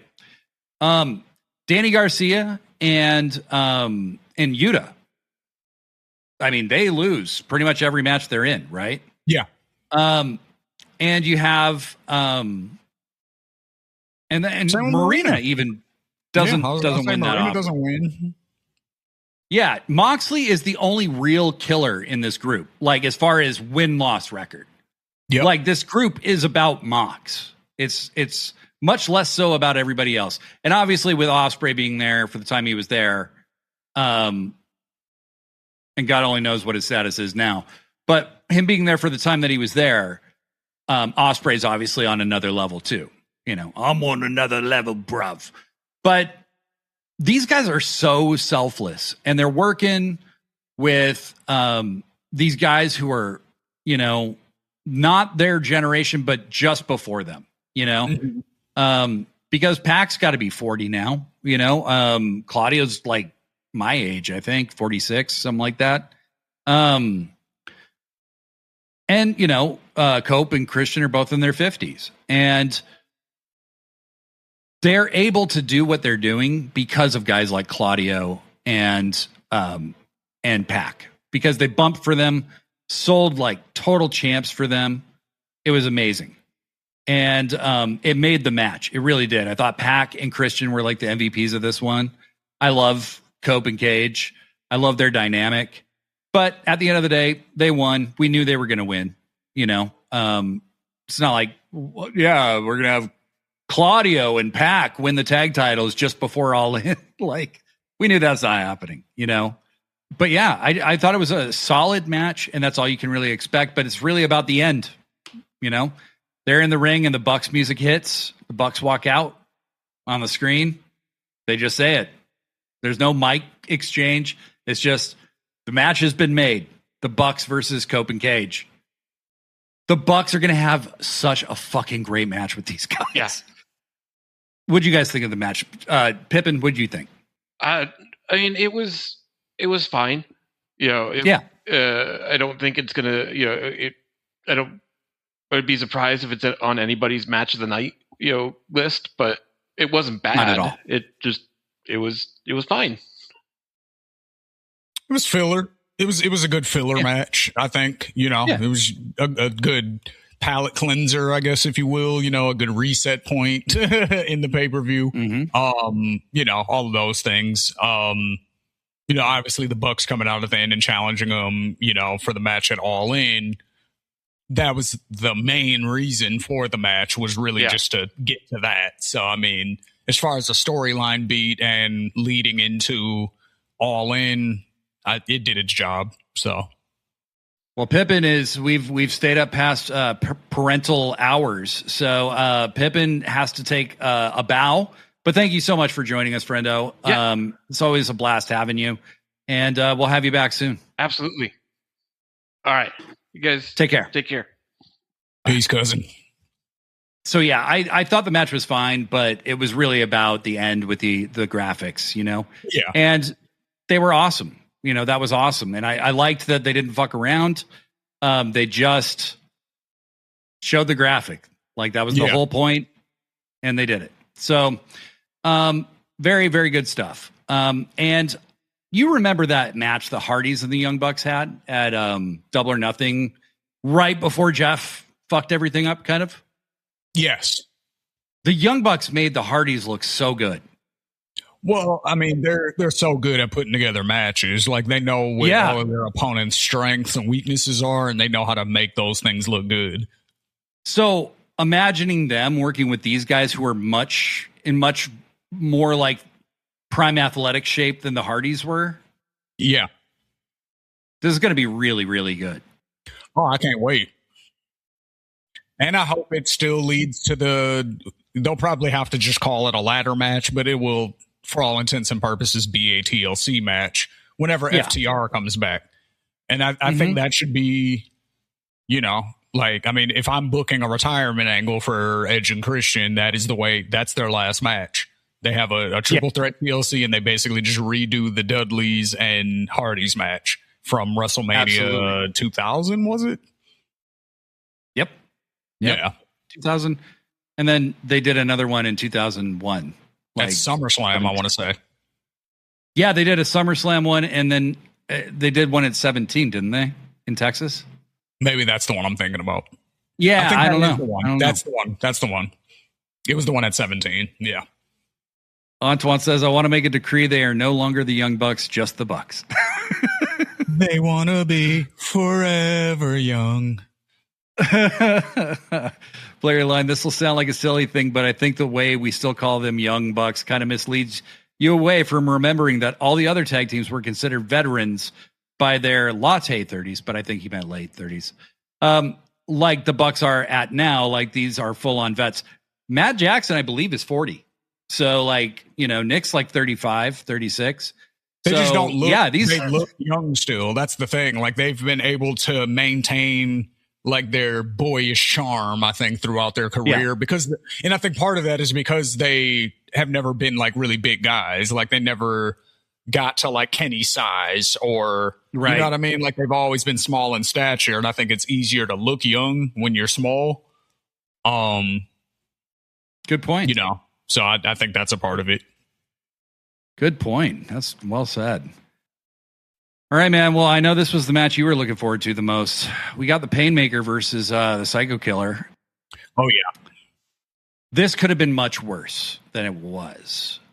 And I will say, Jericho did a good job playing the Painmaker in this one, because he played it totally differently than he has in every other match. Like, it would just be Jericho doing like this look constantly. And that was basically the Painmaker, right? Yeah. But he went a lot further with it in this match than he has in the past.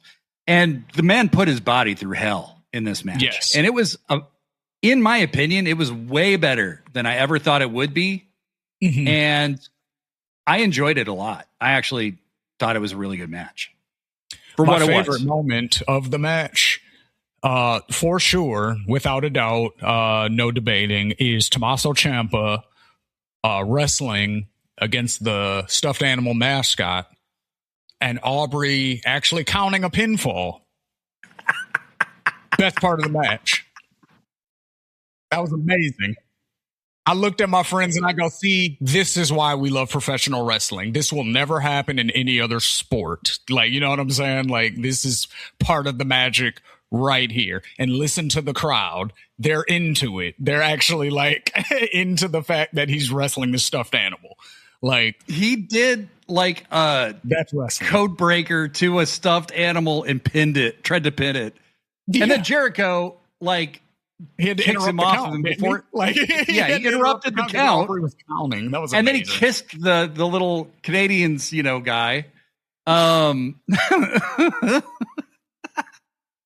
It's so like fucking it's shit like that to where it's like Jericho, even if he athletically can't do the things that he used to do, which nobody can once you're 50, what the fuck can you do that you were doing at 30? Well, he's like 55. Like, even more so, right? So like there's that.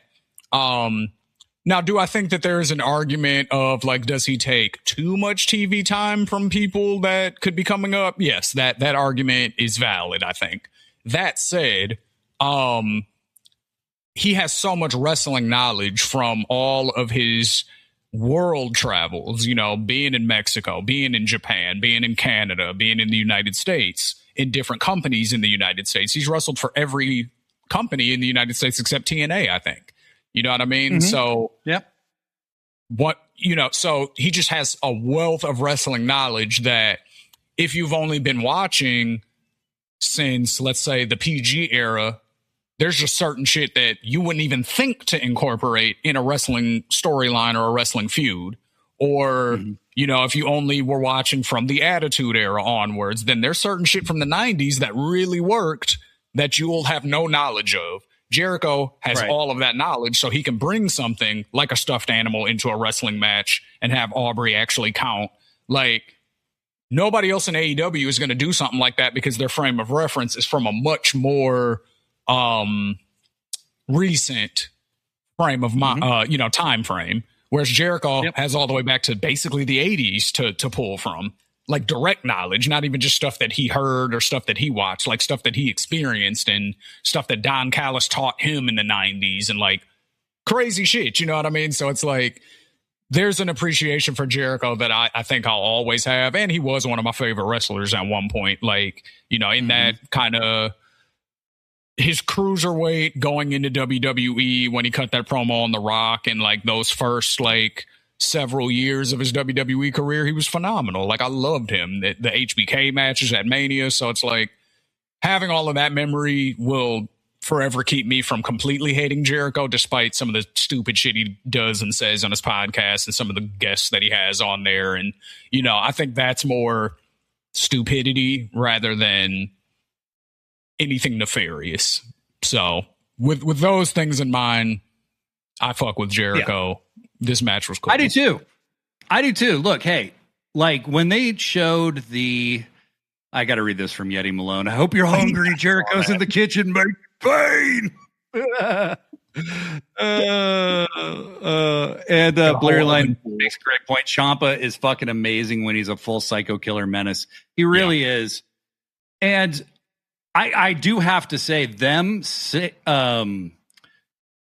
saving all the blood for this match made this match feel even more violent than it would have otherwise. Like, this is, I think, the only match where anybody bled.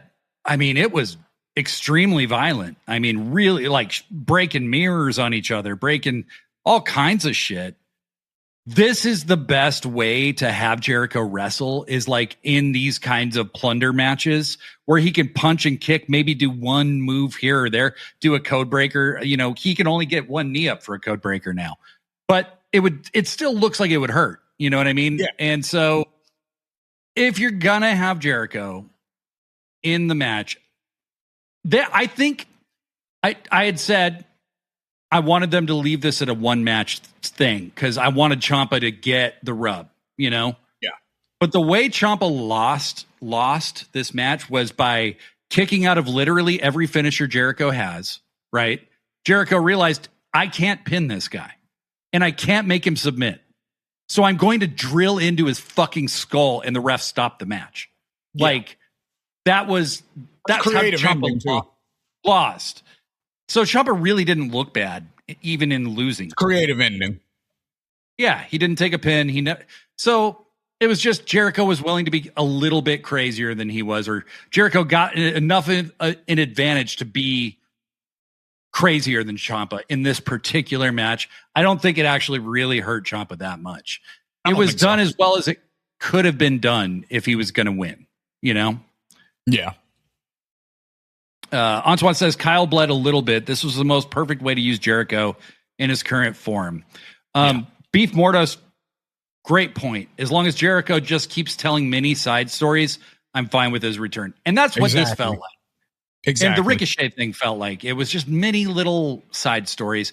You know, he's off TV most weeks, and if he is on TV, it's to do an interview, and he's takes up about 5 minutes usually. So yeah, it hasn't been as egregious as it was during the Learning Tree days. Right. The Learning Tree, he's going to the ring with these two idiots and like doing this really stupid gimmick that really wasn't getting over with anybody and trying to make it happen, but the crowd just didn't want it. And they're in the ring for 15 minutes, you know? So I thought it ended up feeling like a justified pay-per-view match. Yeah. But Shane, you told me before we went live, tell them what you told me about this match. Oh yeah. So for the people who had never watched wrestling before, who I was watching with, this was their favorite match of the night. Right. So yeah, they absolutely loved it. The only interesting comment about that was he did notice that they were like significantly older than a lot of the other people, and he was like it does seem like there's like a lot of old guys wrestling now. Like, are they like what's going on with that? And I was like, that's actually just this match, kind of. I was like, if you watch like the vast majority of the other matches, like a lot of these people are in their 20s and early 30s still. I was like, this just happens to be. And it was funny because it was back to back. It was the Claudio Pac, Edge and Christian match, and then this. So he was like, what's up with all the old guys? And I was like, that actually makes sense why you would think that. But no, we just happen to catch it in this pocket of older wrestlers. Like, but no, they this was their favorite match of the night though. And that's why I was like, oh, okay. I think hardcore matches are easier to pull somebody in as like, because of the spectacle of it. Like it's almost like a car crash. Like anybody is going to look at it and be like, what the fuck is going on here? And then if you watch long enough, then you might enjoy it. So I think that was the thing that kind of got, that hooked them in for the rest of the show. Yeah. And I think somebody told me a long time ago, like if you want to show somebody wrestling who doesn't watch wrestling and you actually want them to be entertained by it, show them something funny or show them something like really spectacle-y. Like show them, this is why WWE reaches the common fan so easily, is because it's 90% spectacle and 10% wrestling, right? Yeah. So you don't show them Okada versus Omega because they're not ready to take it seriously, right? They're not like ready to look at the athletic endeavor because to them, this is all fake and fixed, right? Exactly. So you show them an Orange Cassidy match and you can get them there, but start off with like an Orange Cassidy match, start them off with Timeless Tony Storm and you could progress them in that direction. You know what I mean? But this is a great match to show for that same reason. Chris Jericho's possibly a person they've heard of before, but even if not, this was so over the top and ridiculous that it was like, kind of doesn't matter. It doesn't even matter what the story was going into it. You can just look at the match and see the value of the match for the match's sake without any other context. Yes. Blurry Line says Ciampa played his part perfectly of a man who knows he's been gaslit into taking the Painmaker seriously. He just goes fully unhinged and plays into the silly side of it. The spot you described where he fucking hits the code breaker on the little doll and then covers him and makes Aubrey count was so great. That was awesome. Aubrey's selling in this match, by the way, was fucking next level. It was so good. She was like cowered in fear of both of them a lot and was just like, no, you're not going to do this. Then they would do something crazy and she's like, I'm going to try to count, but like there's glass everywhere. Like, you know, like Blurry Line, I agree with this. Jericho's career should very much be exclusive to plunder matches, stadium stampedes, and cinematic matches. I completely agree. You know, him doing the Ricochet stuff, Ricochet is so much better in his prime, closer to his prime than Jericho is. It's just too noticeable, you know? That's the thing, Yeah, I mean, Ricochet's a freak athlete anyway, you know, but like Jericho's like, even in his one-on-one matches, like if you want to have him in regular matches, they should be a lot more brawl based now, like rather than wrestling move based. You know what I mean? Like Jericho shouldn't really be like maybe some Germans and belly to bellies and stuff like that. Stuff that you could like reasonably see somebody do in a public fight. Like if you were walking down the street or at the bar, like somebody might hit somebody with a belly to belly. That's a thing. So like, okay, do that kind of stuff. I don't want to see you jumping off the top rope. I don't want to see you doing, you know, maybe do the lion salt just because you can still do it and it looks cool. That's about it though. Like outside of that, you should be doing a really mat based offense going forward. Like that's the only way that it's going to make it like seem, I guess, believable. Cause like you said, like there's nothing you can do with Ricochet. Like, come on. You know what I mean? Yes. Big Ad says Old Man Jericho without the vortex effect is the best version right now. Yeah, exactly. Blurry Line, I'd sincerely hope that the Painmaker character was killed off forever this match, but I do now want one more match with some cinematic elements against Leo Rush. The Painmaker versus Leo Rush would be awesome. That would actually, and if you thought you would hear me say before this match with Ciampa that I would like to see the Painmaker again, that would have never happened. So this is like, Ciampa really, really helped this situation a lot.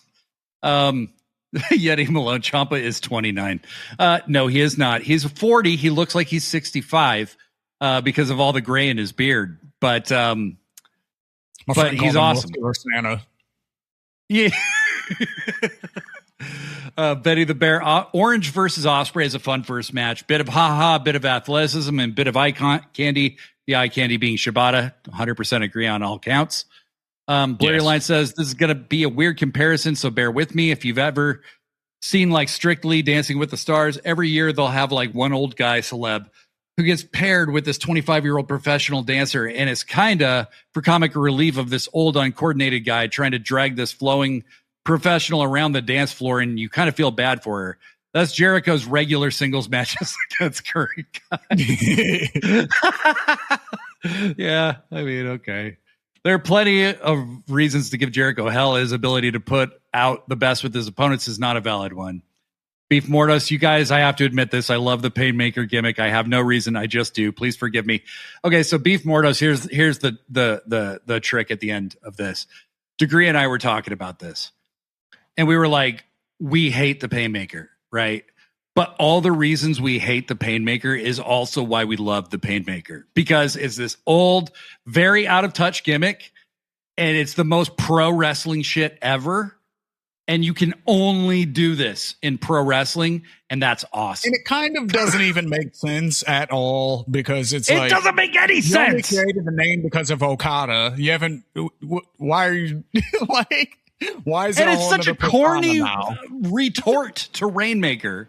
I mean, Okada cooked him. He was like, "What does Painmaker even mean?" Like, oh no, it's such a dumb gimmick, but that's kind of why it rules. At the same time, that's why it works. Like that's why it works. That's why it works. So, I respectfully hate the Painmaker. It's a terrible gimmick on its face, but it also rules. It's wrestling. Fair enough. Yeah. Don next Callis, match in a nutshell.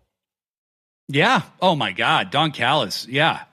We cannot stand that guy, but like if anything happened to him in real life, we'd be sad as shit. Like we love that guy. You know what I mean? Yeah. Beef Mordos adds, yes, that's it. He looks like a bad failed one-hit wonder hairband bassist. It's like if Finn Balor was still doing the Demon when he was 55, and if the Demon paint was just like a Kiss fan. All right. We'll move on to the next match. It's I forgot this match was even happening by this point in the show. Andrade versus Mark Davis. I think we all knew Andrade was winning this match. Yes. But Andrade has new music. Yes. And it really, really worked. I really liked it. The joy on this man's face was impossible not to just fill you with joy yourself. Like, he is having the time of his life right now. Yeah, whatever was going on his first run of AEW, that is clearly not an issue now because he is having wonderful matches. He's on TV consistently, which lets you know he's not having any issues backstage with anybody. So that's a good sign. You know, again, the person that he had issues with was in the same crew as his brother. So I'm sure even if they did have issues, that probably got squashed behind the scenes anyway. But it doesn't seem like there's any new issues coming up. And the gimmick is gotten over. It's working. That stupid ass how you know. Somehow that works, and the crowd is chanting how you know. And I'm like, all right, well, whatever. I'm the oddball. I don't understand it, but hey, it's working. Run with it. So shout out Andrade, you know what I mean? Representing for all my brown brothers out there and holding it down, you know what I mean? I love that he kind of just naturally morphed into a Shawn Michaels / Eddie Guerrero gimmick, but he's still completely himself. Bro, you explained this gimmick so perfectly. It's like Shawn Michaels combined with Eddie Guerrero with a little bit of MMA training or something thrown in there. Like, like that elbow thing that he does, you know, like the fake out. How could Jericho even do the Judas effect anymore? Like, dude, he shouldn't. Like, stick with the Boston Crab, my boy. Yeah. Do that in the Lions Salt. You're good, bro. I loved this match. I thought it was so fun. I think Mark Davis had a great title reign for a guy who had it for such a short time. What I like about the national title is it changes hands pretty regularly. Yes. Like they don't bog it down by keeping it on somebody forever. Ricochet, I think, had the longest reign. Jack Perry, I think he had it a couple months. Mark Davis, couple months. You know, I could see Andrade maybe having the longest reign when it's all said and done. But really, there's not a whole lot to say about the match because these guys are just fucking great. Go watch the match. Look, you're getting a lot of love for the description there. 100% best description of Andrade. He's a sexy boy Latino. He's a real Latino man, baby. He's a real Latino man. Antoine says, I still think Andrade is such a New Japan strong style wrestler. AEW is finally allowing his ring set to be fully utilized. I agree. Yeah. I've always seen greatness in this guy, but he had never shown it to me on the personality level. And I'm so happy to see it happening now. You know, I've always been an Andrade fan. When he left AEW the last time, I was so disappointed. And I really was so disappointed with how his whole run in AEW went, because I felt like that was the place for him where he could really be a star. And when he came back, seeing how serious Tony was immediately, you know, the first night he's back, he attacks Kenny, you know, the first night he's back, then he disappears because he's getting sued. And then Tony gets him out of his contract. And then he is putting him over Swerve. He's putting him over Kenny. He's putting him over, you know, like serious people. You know, it's for real. I make this joke that Kenny, Swerve, and Andrade are the same guy, just in different races. So Black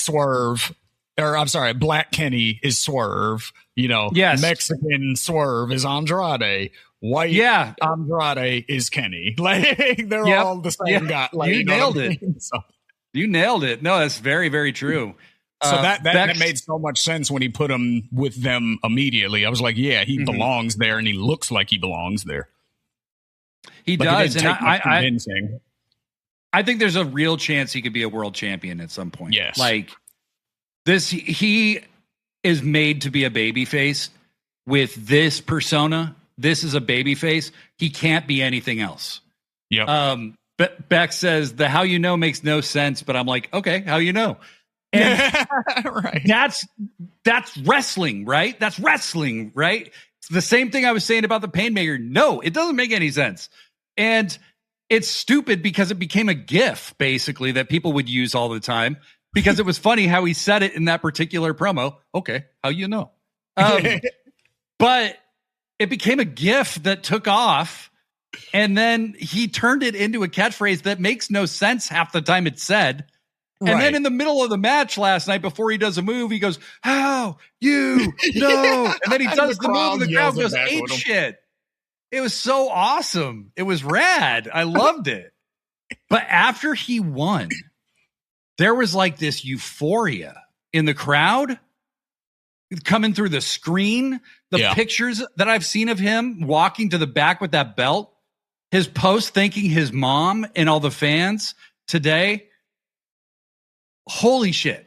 Like we are all just falling in love with Andrade. Like he's amazing.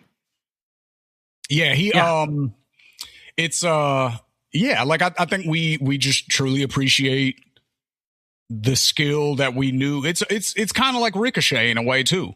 Like, it's fun to hate on Ricochet because that's the gimmick. Like that's what he's doing. But he has been appreciated on a level so high, by just being able to come over here and do what we all knew he could do.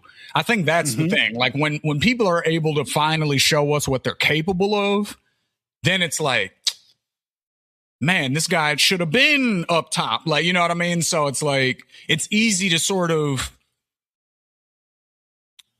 get the respect, I guess, for the lack of a better word right now that I can't think of. I'm sure there's a better word, but I guess it's easy to, like get the respect of the audience and everything. Like when people know what you're capable of and then you're finally able to show it, then everyone's just like, oh yeah, this is what we've been waiting on. Push this guy to the moon. Like, you know what I'm saying? So. Yes. Beck says, I also love how Andrade taking his pants off means you're about to lose. Like it's gotten serious now. He's down to the stripper undies, like or win, depending on your perspective. Hey, whatever. Yeah, we all win. We all win. Skeward says Andrade is going to be a world champion in AEW multiple times over. It's inevitable. Yeah, he's got the for real Eddie Guerrero vibes, big time right now. Just like he's connecting so well, it's crazy. Blurry Line, he was the one man who actually made use of the Redemption pay-per-view name. He redeemed his first tenure being a flop. He showed us now what he's truly capable of. And I think as a fan, that's what, I carried a candle for Andrade and it felt like I just got screwed for like caring, and to see that kind of redeemed in this way is like, makes you love him even more, is like, he did have it in him. He did. BJ is in the chat. What's up, buddy? Hope you're doing good. We're doing great. Antoine said Andrade is my MVP of the show for being the most graceful and deserving of what his spot is. It's taken a decade. Now I need an LIJ reunion. Hell yeah. And BJ says hello, Shane. What's the deal? Yes, Skeward says Andrade taking his pants off means the opponent loses, but we win. There you go. Benny the Bear, Andrade is making a case for Wrestler of the Year, New Japan, AEW, and all points in between. He's definitely making a case for that. All right. And this adds to Andrade's, punishing the Callis family. He's taking one belt at a time away. So, I feel like he's going to end up wrestling Kyle Fletcher at some point because Tony loves fucking having champions wrestle each other for belts. So, we'll see. Next match. Willow Nightingale versus Tekla.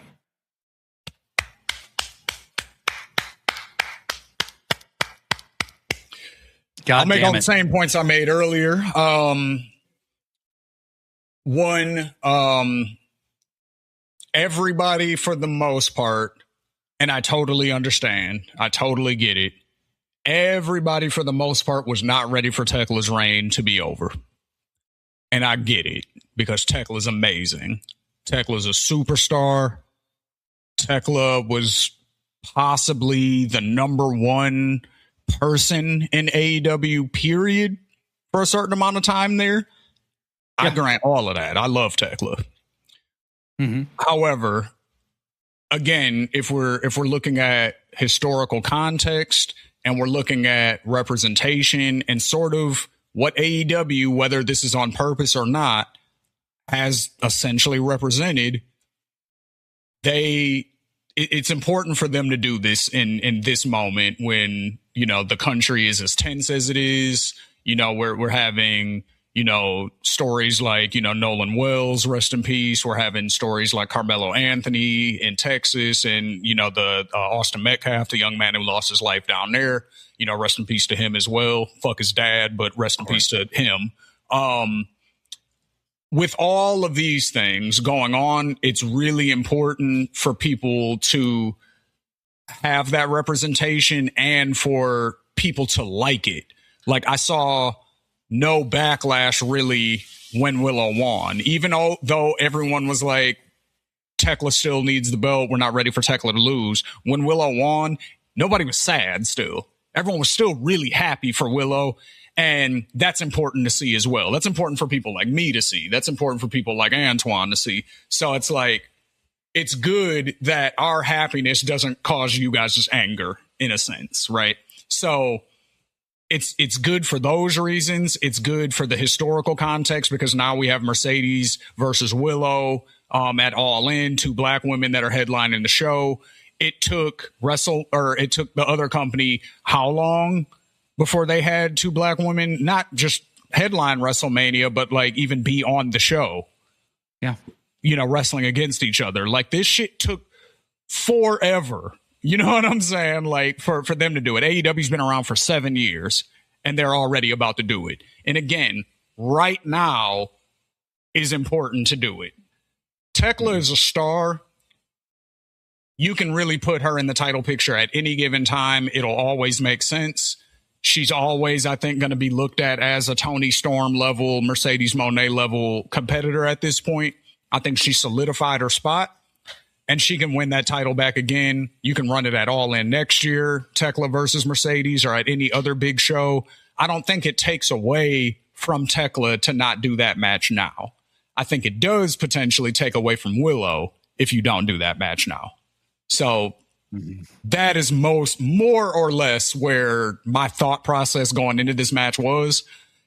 Now, with the Maya World win earlier, I really wouldn't have been mad if Tekla had won. But for Willow and Maya World to both win, thank you, Tony Khan.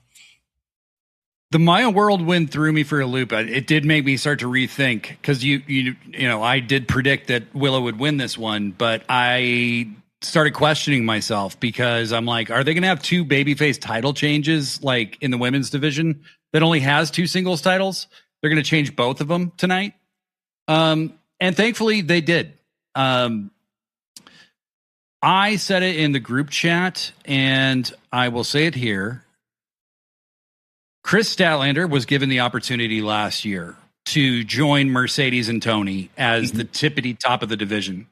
And I think what was discovered was that Chris had a little work to do on the character side. Yeah. You know, she wasn't quite there yet.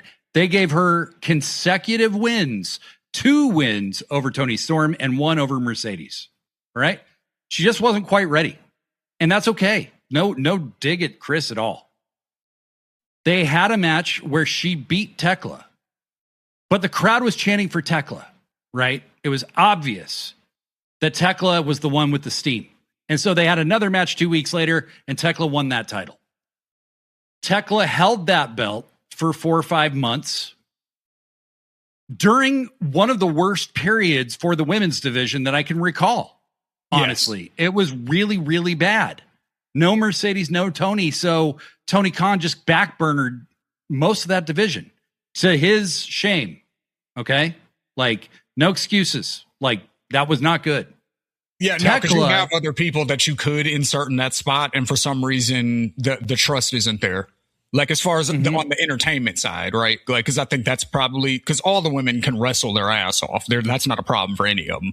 It's about the character development. You have Harley, you have Marina, you have Mina, you have like there's so many other people whose characters are developed enough, and maybe they need more work in ring. You know what I mean? Like there has to be that balance. Like, and so I think that's the problem. Is the only total packages he has were Mercedes and Tony, and they both were gone. You know, and Britt Baker, like we don't know what's up with her really, but she's kind of a total package, I would argue as well, because she can. She has the character and she's got the in ring. So, and then he was going to pivot from Tony to Willow, and she got hurt, right? And future uncertain. So really, really thrown into chaos at that point, right? And in my opinion, you still have Athena who could be in that pantheon with those ladies anytime. But Tekla, through terrible booking, really shockingly bad booking, very little support from the office, made herself undeniable. Just through all of that. Through sheer determination and force of personality. Tekla is now one of those people you have to put her on TV, whether she's got the belt or not. Yep. So she got everything out of the world title that you can get out of the world title. She elevated herself. She elevated a bunch of people that she worked with, and she had great matches. And she elevated the title. To win. I think the title she elevated the title. Important. So you've made that third star. Tekla's there with Mercedes and Tony now. Now it's Willow's turn. Can you do it, Willow? And not for nothing, I think people outside of the company, they know Tekla. You know, just like they know Mercedes and they know Tony. Like people who don't watch AEW, they're like, I like her though. So that's always kind of a big thing to pay attention to. Like when people outside the company recognize that means that person's a star. And you've got Tekla doing this thing with Stardom. You've got Tekla. I mean, she's generating buzz with everything she does. You know, like this woman is taking the wrestling industry over single-handedly by herself. She's like choking the wrestling industry out and going, "You are my bitch." Like, and that may awesome. be. Do you think? And this isn't me trying to give Tony Khan slack, or you know, when he doesn't deserve it necessarily, but just throwing a theory out there. Do you think that it's possible that he's like, I'm not gonna book Tekla. I'm gonna let her do what she thinks is like, you know what I'm saying? Like, how much of this do you think is Tekla took the ball and ran with it because TK wasn't providing opportunities and she was like, well, I'm going to make it happen myself? Or do you think there's any coordination there where it's like, no, Tekla, you're kind of your own unique thing. I wouldn't be able to properly book you. So you just run your ideas by me. And if we can let it rock, then we'll let it rock. Because there was a lot of times where she was just coming out in the middle of a show through the crowd with a mic talking shit. That's probably not a Tony Khan idea. You know what I mean? No. I don't know how much is what, but what I can say is him letting her be herself and not trying to correct her or like stifle her. With her, she's the kind of dynamo that you just let her do her thing. You just let her go. Right? She's a diamond. So she can lose. She can lose a fucking match. It doesn't matter. Yeah. Because Tekla's bigger than a fucking match. You know what I mean? You want to see her call people dumb bitches. You want to see her fucking have those really great, super physical style matches where she is laying her punches in so snug, they could be real, you know? And she makes her opponent hit her just as hard back. Yeah. You know? Her and Mina in the ring together, they fucking beat the shit out of each other. Yeah, they go back to Japan with it. Holy shit. You know, like her and Tony one day are going to have an incredible feud. Yeah. And I can't wait for all that stuff. But Tekla doesn't need the title anymore. She doesn't need the match at All In. I get why people want that. But if the rumors are true and Kairi Sane, you know, if she's with Barry Bloom, who represents the Elite and Hangman and fucking everybody else in AEW, Chris Jericho, all these people, if she's coming to AEW, you've got an All In match right there. And do Kyrie it versus makes so Tekla. much sense story-wise because Kyrie was always, you know, she's one of the OGs, one of the legends from Stardom. So who better to stop the reign of terror against Stardom than a legend of Stardom who everybody wants to see anyway? Like, that's what I mean. So it's like, it almost makes more sense for Tekla to not have the belt because you don't want Kyrie to come in and win it immediately. No. You know what I mean? Because she's beating Tekla. No. You know what I'm saying? Like, that should be how it goes. So, right? So, I mean, you kind of have to move the belt away from that program. And then again, Tekla's she will always be at the top of the card. So there's no, you can easily slot her back in for a world title shot whenever you want. And then she's going to hold that belt like several more times. Like Tekla's, you can't keep her down. No. Like she will steal the TV time back by popular demand. She will make herself undeniable every time. Yeah. I think Tony Khan knows that. That's why he signed her to like a 5-year deal when she was still under contract for a few more years, you know, because he obviously recognizes what he's got. So Willow winning so all of that is to tell the Tekla fans, look, you might be disappointed, but don't be, because this is just the beginning for her. She is going to be a legend, an all-time legend. All right. She's working her way there right now. This 1-year run she just had, fucking unbelievable. That said, Willow has earned every fucking minute of this, every second of this. Willow has improved her promos. She knows exactly who her character is. I loved this match. I loved how they matched up together. I loved that Willow was like not being respectful or nice. She was using her size to her advantage. But conversely, Tekla never backed down to her. And after a short time, Tekla's fucking dominating Willow physically, even though she's like half a foot shorter than her. You know what I mean? Like, they told an amazing story in this match, and in the end, Tekla just got caught and pinned. Yeah. And Willow was a better woman, period. There's no fuck finish. There's no bullshit. Sky Blue ran down to run interference for a sec, but that was it. Yep. Tekla tried to cheat, and it didn't work. Willow I think Willow retains at All In. I don't think Mercedes takes the belt. That's the better story. In my opinion, it's a much better story if Willow wins. Then you crown your champion. That's the real crowning right there, right? Like, having the belts is great. And getting the biggest star in the company to put you over like that. And it'll be the second time she dropped the belt to her before. You know, the IWGP belt that they made for Mercedes. Didn't Willow end up winning that first? I mean, granted, it was through an injury, but still. Yeah. You know, you're playing off of that story still. You know, so there's that. And then, I mean, in the TBS title, she took the TBS title from her. So, you know, she has a history of beating Mercedes. I think this is just my prediction, just to not go too far off the rails, because I know we got the title, the Kenny versus Kevin match still. But I think I see a world where Mercedes loses at All In, Willow retains. Either potentially because of a debut, which makes Mercedes lose, or a debut which will then, you know, like, it's going to be Davina Rose, obviously, which is Bailey. But I think what happens is Mercedes loses at All In, somehow gets back in the rematch picture, defeats Willow at probably World's End, and then you have Davina Rose versus Mercedes at some big showdown. Like, that makes the most sense for Mercedes to get the belt then when she's bringing in Bailey. You know what I'm saying? Right. Like, because I think everybody kind of expects Mercedes to win it All In.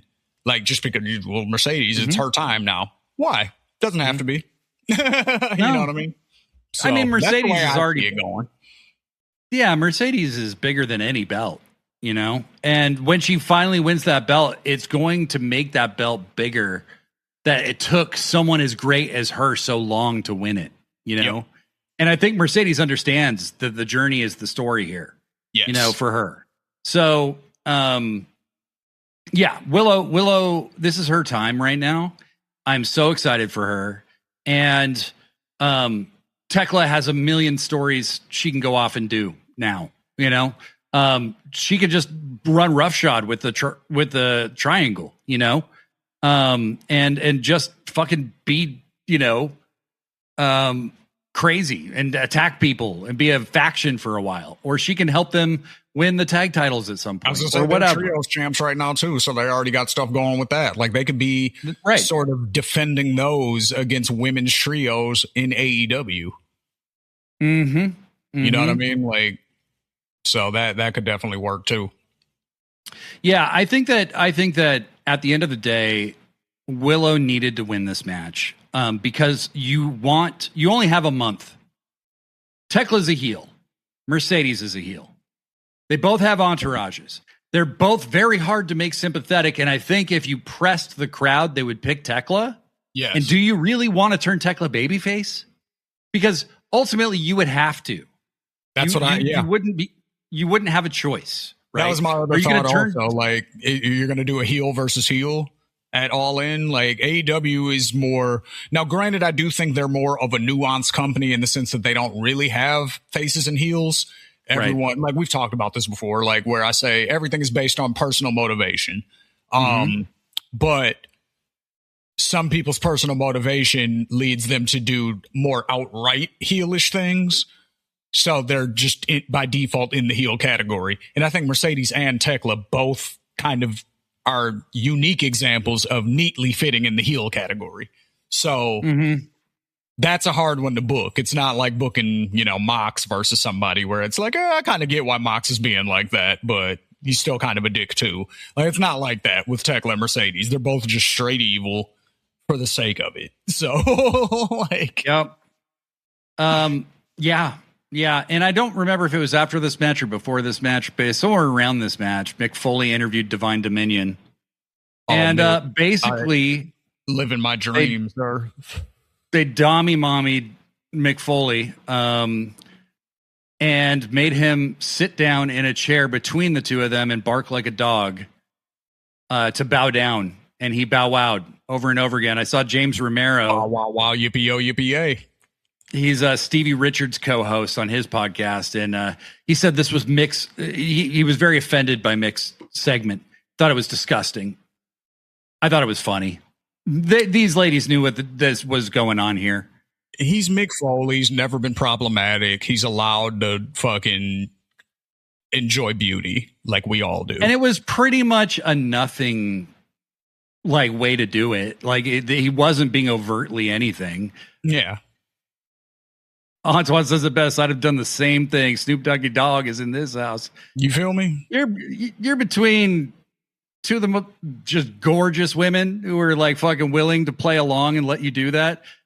Somebody pointed out that Lena was trying so hard not to laugh. Yeah, the whole time. Like she was I know. Like, trying not to crack. That's how you know that's another reason that, I mean, and obviously I can only speak so much to this being a man, being a straight man at that.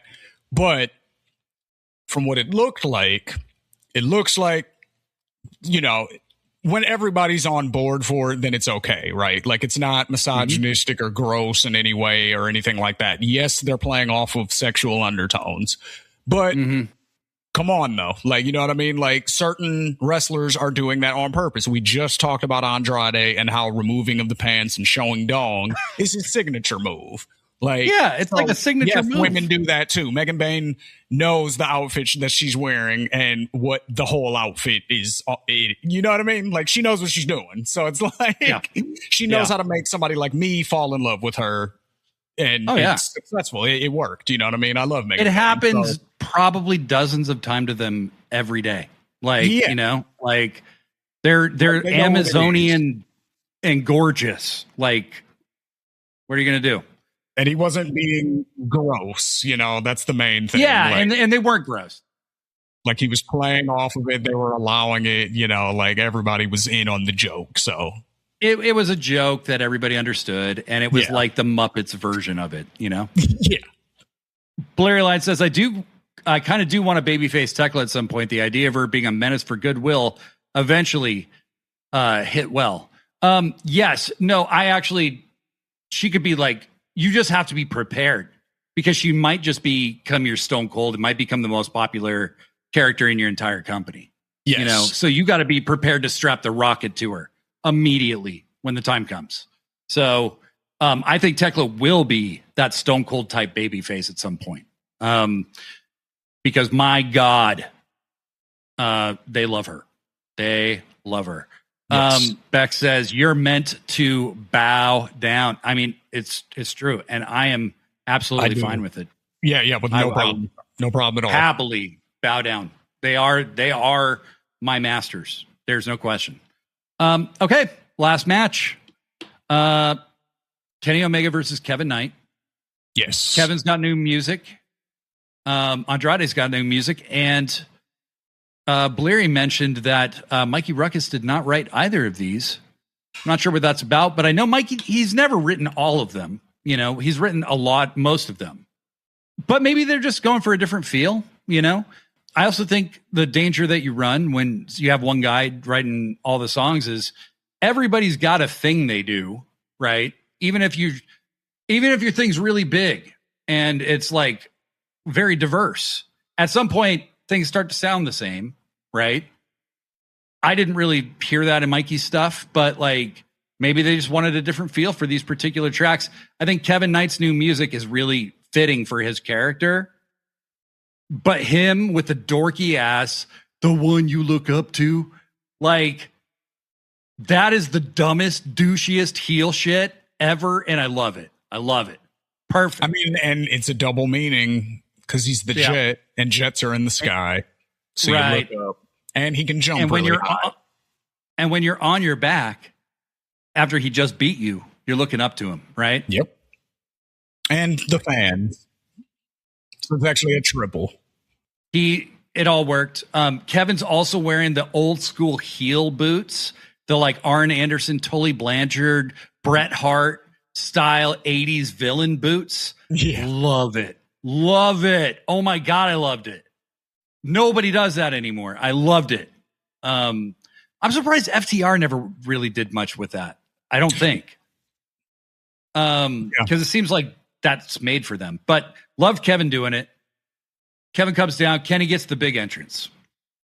They have a fucking absolute banger of a match. Yes. Loved it. That was expected. What I loved about this match and why it was so good is you can see athletically Kevin's already on Kenny's level, right?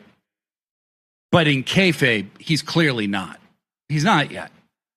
And they proved it in this match because Kenny at times is manhandling him, right? But Kenny's also doing some heel shit in this match. He's going like, you'll never be me. You'll never be me. Like, he's got that manic, cleaner energy at times. And he's had it at other times on some Dynamites before this, right? Like, you've seen a little bit of dark Kenny peeking through, right? And they have this insane match. I'm not going to go beat for beat. It was really, really, really good. Kevin got out of the one-winged angel in some of the most fascinating ways, athletic ways I've ever seen. And by the end, he proved he belongs in the main event, period. Yeah. He was desperate when the match started. Like, he attacked him before the bell rang.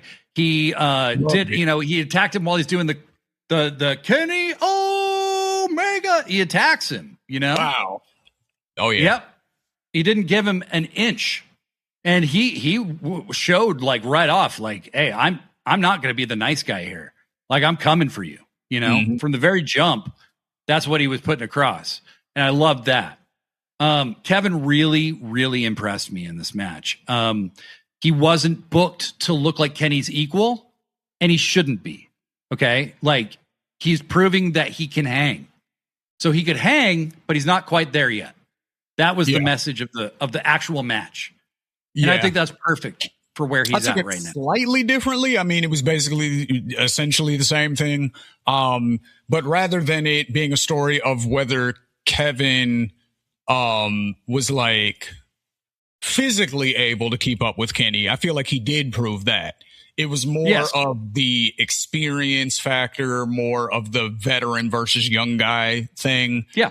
I think that was the story that Kenny really did an excellent job getting across in this match, which was, young man, I'm going to teach you a few things. And if it has to, if it has to be a painful lesson, so be it. But I'm going to teach you some things. So that was sort of almost the message I got from that. And until you'll never take this from me, and then I was like, oh, he's pissed at Kevin. Okay. Like, yeah, but yeah, I still didn't Kenny's really paranoia. look at that as like foreshadowing yet. No, me neither. I mean, there was some that I really didn't see coming. I think that we're saying the same things very differently. Like Kevin got made through this match, but Kenny's experience in main events and as a world champion is what made him the dead odds-on favorite to win. It's like it was about experience and it was about being ready for that moment. And I loved how Kevin sold that by attacking him to begin with. Like he comes out of the gate kind of like desperate. Yeah. And, like that's a rookie move. You know what I mean? Like, you got to pace yourself, build yourself for the longer match because it's a main event. You're not going to put Kenny Omega away in 5 minutes. It's just not going to happen. Right. So they told a cool story. Kenny being that kind of self-righteous disciplinarian almost with Kevin was an interesting shade to add to the match. But at the end, I thought the world of both of these guys. It's so good to have Kenny Omega back at full strength. I feel like he is Kenny Omega, the fucking Kenny Omega I know. Yeah. That's who we're getting right now. And I never thought we'd get this again. So I don't care for how long it goes. Maybe it is just through All In. Who knows? But I'm so happy for that. Kevin, his future is so bright. It's crazy where this guy could go from here, Yes. But he proved he belonged 100%. Blair Line, Kevin Knight had trained for a 5-minute match with the barrage of offense and sneak attack factor. Kenny trained to weather the storm. Exactly. Beef Morto says, I love that power corrupts Kenny. What are we talking about, guys? I have no idea what you mean. So earlier in the night, Moxley had, yelled at Will and said, God damn it, Will, I'll do it myself. Kenny wins. He's celebrating in the ring. And Yuta and Garcia run in and start beating him down. And then the rest of the Death Riders follow. John Moxley follows. And they're going to fucking put Kenny's head in the chair and stomp him out like they did to Danielson. The shit that retired Bryan Danielson. And Will Ospreay runs down and says, no, we're not doing this. This is about him and me. And it doesn't need to be like that. And Moxley's bewildered. He's like, get the fuck out of the way. Yuta tries to do the thing that Pac did to Yuta, where he hugs him and tries to move him out of the way and then hold him in place. But Ospreay is just, he's bigger than Yuta. He's stronger than him, And Will ends up punching Moxley and disavowing the Death Riders. And Kenny and Mox tried to make Kenny put the bag over, or tried to make Will put the bag over Kenny's head. And Will tears up the bag. He won't do it. He punches Moxley. He renounces the Death Riders. He helps Kenny to his feet. Kenny picks up the bag. He's like, what's this? And Will goes, I couldn't do that to you, mate. I'm so sorry. I saw him say that. And Kenny shakes his hand. They both get on a turnbuckle. They pose. Then Kenny looks at Will. He's like, one more. And Will's like, okay, one more. Will gets up on the turnbuckle. They cut away from Kenny entirely. And then Kenny's head shows up under Will's legs, hits him with a one-winged angel. The Young Bucks run down. They're like, what the fuck, dude? And Kenny's like, no, I know exactly what I'm doing. Leave me alone. Leave me alone.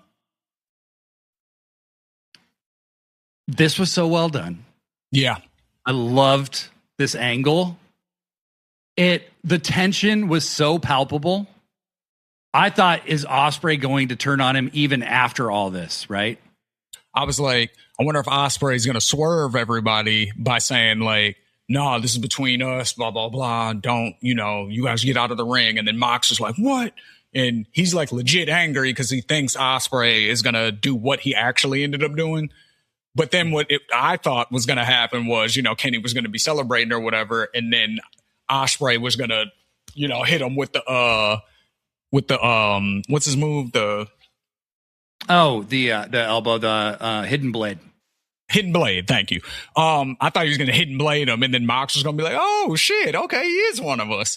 I thought that was going to be how it played out. That would be unexpected of Will Ospreay. You know what I mean? Like he seems like very honorable and good guy, and that goes against everything that happened earlier in the show. That could have been a way to sort of redeem himself amongst the Death Riders. So I thought that could have been how it played out, or. The other way was it would still play out the same way with Ospreay turning on the Death Riders, but rather than him tearing the bag apart, I thought he was just going to spin around and throw it over Moxley's head and then maybe start attacking him and something like that. That was actually, I think, what me and Pippin both said yesterday when I was talking to them about it. So yeah, it could have played out a few different ways, and each of them would have been equally good, I think. That's the mark of a good story, though, when there's like 3 different ways it could go and all of them make sense. That's fire storytelling. Mox is kind of portrayed as the heel when they're kicked out, right? And Ospreay turns on him and he's going, "God damn it, Will. Like, I told you, you got to be careful who you trust," kind of thing. You're used to seeing him being a heel, And so they're leaving and you're like, Will's turning good. This is good. They're going to be baby faces, whatever.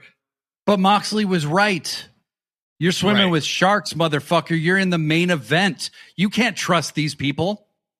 And Kenny is justified in everything he did because Will was very close to putting the fucking bag over his head, right? Like, and just tried to tell him weeks before. ago, "Hey, fucking with Moxley's not a good idea." And Will's like, "Yeah, don't tell me what to do." All right. Kenny said it. This is might be my last title reign. I'm not going to fuck around. If this is my last title reign, you're not taking this belt from me at All In. I'm main eventing and I'm winning.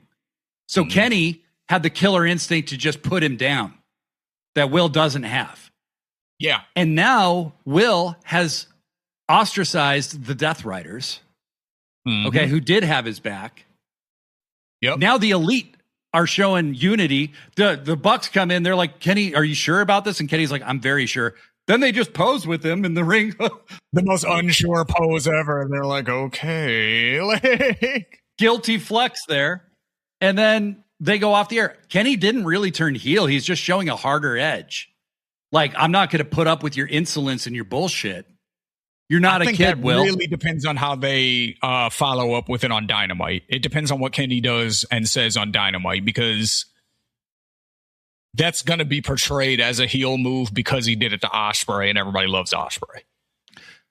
It's kind of like, it's almost like the Rey Mysterio effect back in the day where it's like, "Oh, you want somebody to turn heel? Have him fuck over Rey. Everyone will hate him." Like, it's kind of the same thing with Will. Like, "Oh, you need somebody to be a heel? Have him beat up Will Ospreay," and then boom, they're a heel now. So they're risking running that effect. It really depends on how they tell the story on Dynamite. Yeah. Yeah, no, it was so well done. So many different little like moments you thought you were getting the moment you were expecting, and then it wasn't. And then when it finally happened, you were still shocked. The camera work was really, really good. And I'm super excited for the match. Like, I'm super excited to see how they tell the story. Is Will going to reunite with Swerve? Is Will going to need backup from Swerve and Hangman? Is Will going to assemble a new United Kingdom to come help him in AEW? It could go a lot of different ways. Is everyone in the Elite going to be down with this new change? Like, is Hangman going to be cool with Kenny's new change? Is Jack Perry going to be cool with the Bucks? Being down with them, because there's technically 5 of them still in the Elite, and just because they're doing other stuff doesn't mean they don't have an opinion about it. And Jack Perry lost, so it's not like he's worried about what's going on with the international title right now. So it makes sense. Larry Line says Mox has been correct this entire time. He never forgot Kenny stole the title from him at Winter is Coming. Exactly. Skewer Universe says Kenny will do whatever he has to in order to keep that belt. Just getting back to that Mox point really quick, Bleary, because that's kind of what I mean when I say he's the ultimate tweener, because he never does anything for the sake of being a heel or the sake of being a babyface. Like, he doesn't do anything for anyone else's approval. He does everything based off of his own motivations, and whether or not you can align with those motivations or not determines whether or not he's a face or a heel. Has nothing to do with what he's like trying to portray. It's just, this is me, take it or leave it. And some people take it, some people don't. So I thought of you actually, Shane, when this ended, because you and I talked about that character motivated AEW rather than baby faces and heels. Yeah. And I thought the true vision of that was born last night, because nobody in the scenario is actually a full heel. Right. They all have their reasons for why they did what they did. You know what I mean? And they're all kind of justifiable reasons. And so it's just everybody's motivated in their own interest. Exactly. And I mean, even the Death Riders as a whole, like, most of the stuff that they do comes off heelish because their motivations tend to align more with the same motivations of that of other heels. But, you know, it's not really like, it's still based on, like, okay, if you're a gang member, which for all intents and purposes, the Death Riders are a gang, right? Like, in wrestling world, that's basically what they are.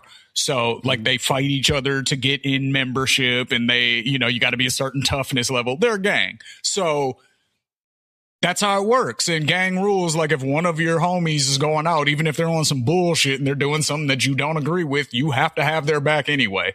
So that's why Marina and Pac and all of them are going to come out and beat up baby faces, because the rest of the gang's doing it. That's what we do.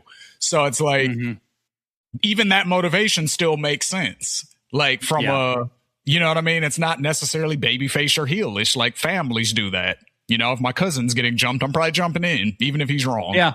So, you know, you just still don't want to see him get hurt, you know? Yeah. And that's how Marina is with her boys. She's like, no, I'm hopping in here because I don't want to see my boys get hurt. It makes sense. Like, Blurry Line says, I will say the reason the camera work was so good was because it was a shot-for-shot remake of how Kenny became leader of Bullet Club, attacking AJ whilst he was in the corner posing. Yeah. It was. I forgot to mention that. And I've seen that footage so many times. And I love how they're like paying tribute to, like, the Cleaner's greatest hits. You know what I mean? Like, all of this stuff, everything about this story since Dynasty, these things that they do right after the pay-per-views with Will and Kenny talking and all this stuff, has been nodding to various moments in both of their careers. Like, it's like, this is like prestige just TV. To go back to it, I think Jericho is doing the exact same thing. That's why I think this is his last run, because he's ran through, he hasn't done Y2J outright yet, but he did The List. He did, you know, now he's doing The Painmaker. He's done certain, like, some of his rhetorical gimmicks that he used to do, where, short, like, where he would say certain things about the person that he's short, like, you know, stuff that he would say about the person, you know, things like that. So, like, that's an old, like, Jericho thing. So he's brought, like, a lot of, like, his hits back, it seems like. And Kenny, you're saying, is kind of doing the same thing from that, because I'm unfamiliar with that Kenny run. So if you want to, okay. Sure. Well, and this is the kind of thing that'll make you curious to go watch it, maybe, you know, like, you know, the Bullet Club, you kind of get jumped out of the Bullet Club when you're the leader. Like, you don't just quit. You, like, get destroyed by the next leader, you know? That happened to AJ, Kenny, and Jay White, right? Like, yeah, they all got destroyed. Yeah, all of them. I love it. I love that. So I love that it was the thing that he did to Ospreay was, like, literally the identical thing he did to AJ when he took over the Bullet Club. That's kind of like him going, no, I'm AEW, not you. You know, like, it's so fucking good, man. It's so fucking good. So even though this pay-per-view wasn't their strongest, it might have been their weakest pay-per-view of the year. So what? Like, something's got to be the weakest, and this was the one. Okay, fine. I still felt like it set up a lot of good stuff for All In. All In, we now know we're getting Willow versus Mercedes. We're getting Kenny versus Will for sure. We're getting Cope and Cage versus the Bucks. Those are 3 marquee matches already, you know, and Mick bringing up the Brawling Birds versus Divine Dominion, you know, like I think that they're sowing a lot of seeds right now. Kenny and the Bucks being like cutthroat, ruthless, Mox being correct, even if it's not the way everybody wanted to, even if it's not the truth you want to hear, it's still the truth, right? Yep. So fucking good shit. Fucking good shit. The ending was fucking peak for me. I loved it. Yeah, like I said, man, if Michael Jordan averages 30 a game, a bad game for him is still 20 points. You know, so AEW getting a 20-point game is still better than the vast majority of every other NBA player out there. So, you know, this is AEW having a 20 or 24-point game. Right. When they usually have 30-point games. All right. Right. It just happens. Fine. Blurry Line makes a good point. My main issue with the pay-per-view is that this felt like a paid show that existed to sell you a better paid show. That is undeniably true. It is. But it didn't really bother me because I've done that before, I guess. I've accepted that before. Yeah, sometimes you got to do that. Yeah. And I do think enough, like, it felt like that, and it only felt like that in certain situations, right? Because there's other things that are like brand new starts that happened yesterday. Again, the Maya World thing, that's a brand new chapter, you know, that starts over this week, you know. And then Sheeta, whatever she ends up doing, you know, as a result of this and her character development, those are 2 brand new stories that could have only happened if the pay-per-view happens yesterday. You know, same with Willow winning, you know what I mean? Now her and Mercedes story arc can properly start. So there's certain things that had to happen, you know, and they needed an event like yesterday. I mean, I guess you could have did that on a Dynamite, you know, and made it a Super Dynamite or whatever like that. Sure.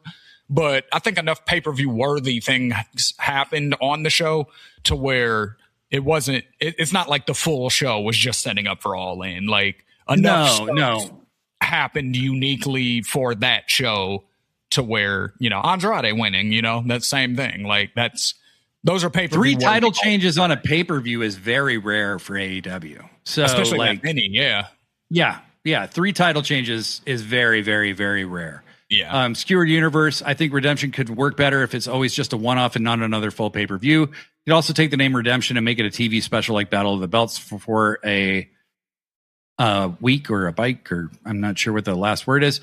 Beef Mortos, the fact that their worst pay-per-view of the year was still a very, very good pay-per-view is telling of how amazing AEW is right now. Agreed, 100%. Right. Well, we almost spent 3 hours talking about a 5-hour show. So, I think we've done a very thorough review, my friend. And Shane, you know I love having you here, man. Tell the people where they can, what you're up to and where they can find you. I was going to say, let me plug some stuff. So as you all saw, Bex the Destroyer in the chat, I produce her podcasts, plural, Don't Call Me Diva, which we're going to be shooting here shortly once I log off with you. And then we also do the Books and Beck show. So please join us for those. And then if you just like other types of content that has nothing to do with wrestling, then please follow me at Shane_Ethos or on the Ethos Media Network. Absolutely. Yeah, definitely check out the Becks of Books show and check out Don't Call Me Diva. Really, really cool as shit. Our buddy Bex is an absolute maniac, and I say that in the most loving, endearing way I possibly can. Follow us on social, Sit Down, Shut Up, Mark Out, and Pro Wrestling Forever Pod.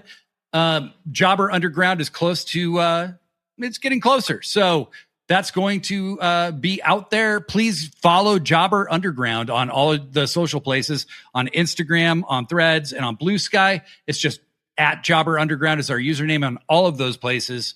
It's kind of a zombie account right now because we haven't posted anything, but we will be posting a lot when it's ready to launch. So follow us now. Thank you all so much. We'll be back on Friday to talk about the fallout from Redemption and whatever the hell else we feel like talking about. But thank you very much. Love you all very much. And until next time, I'm Blade Daly. I am Shane G. Pro Wrestling Forever.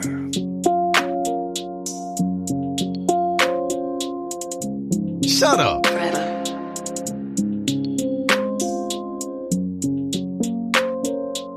Shut up. Forever.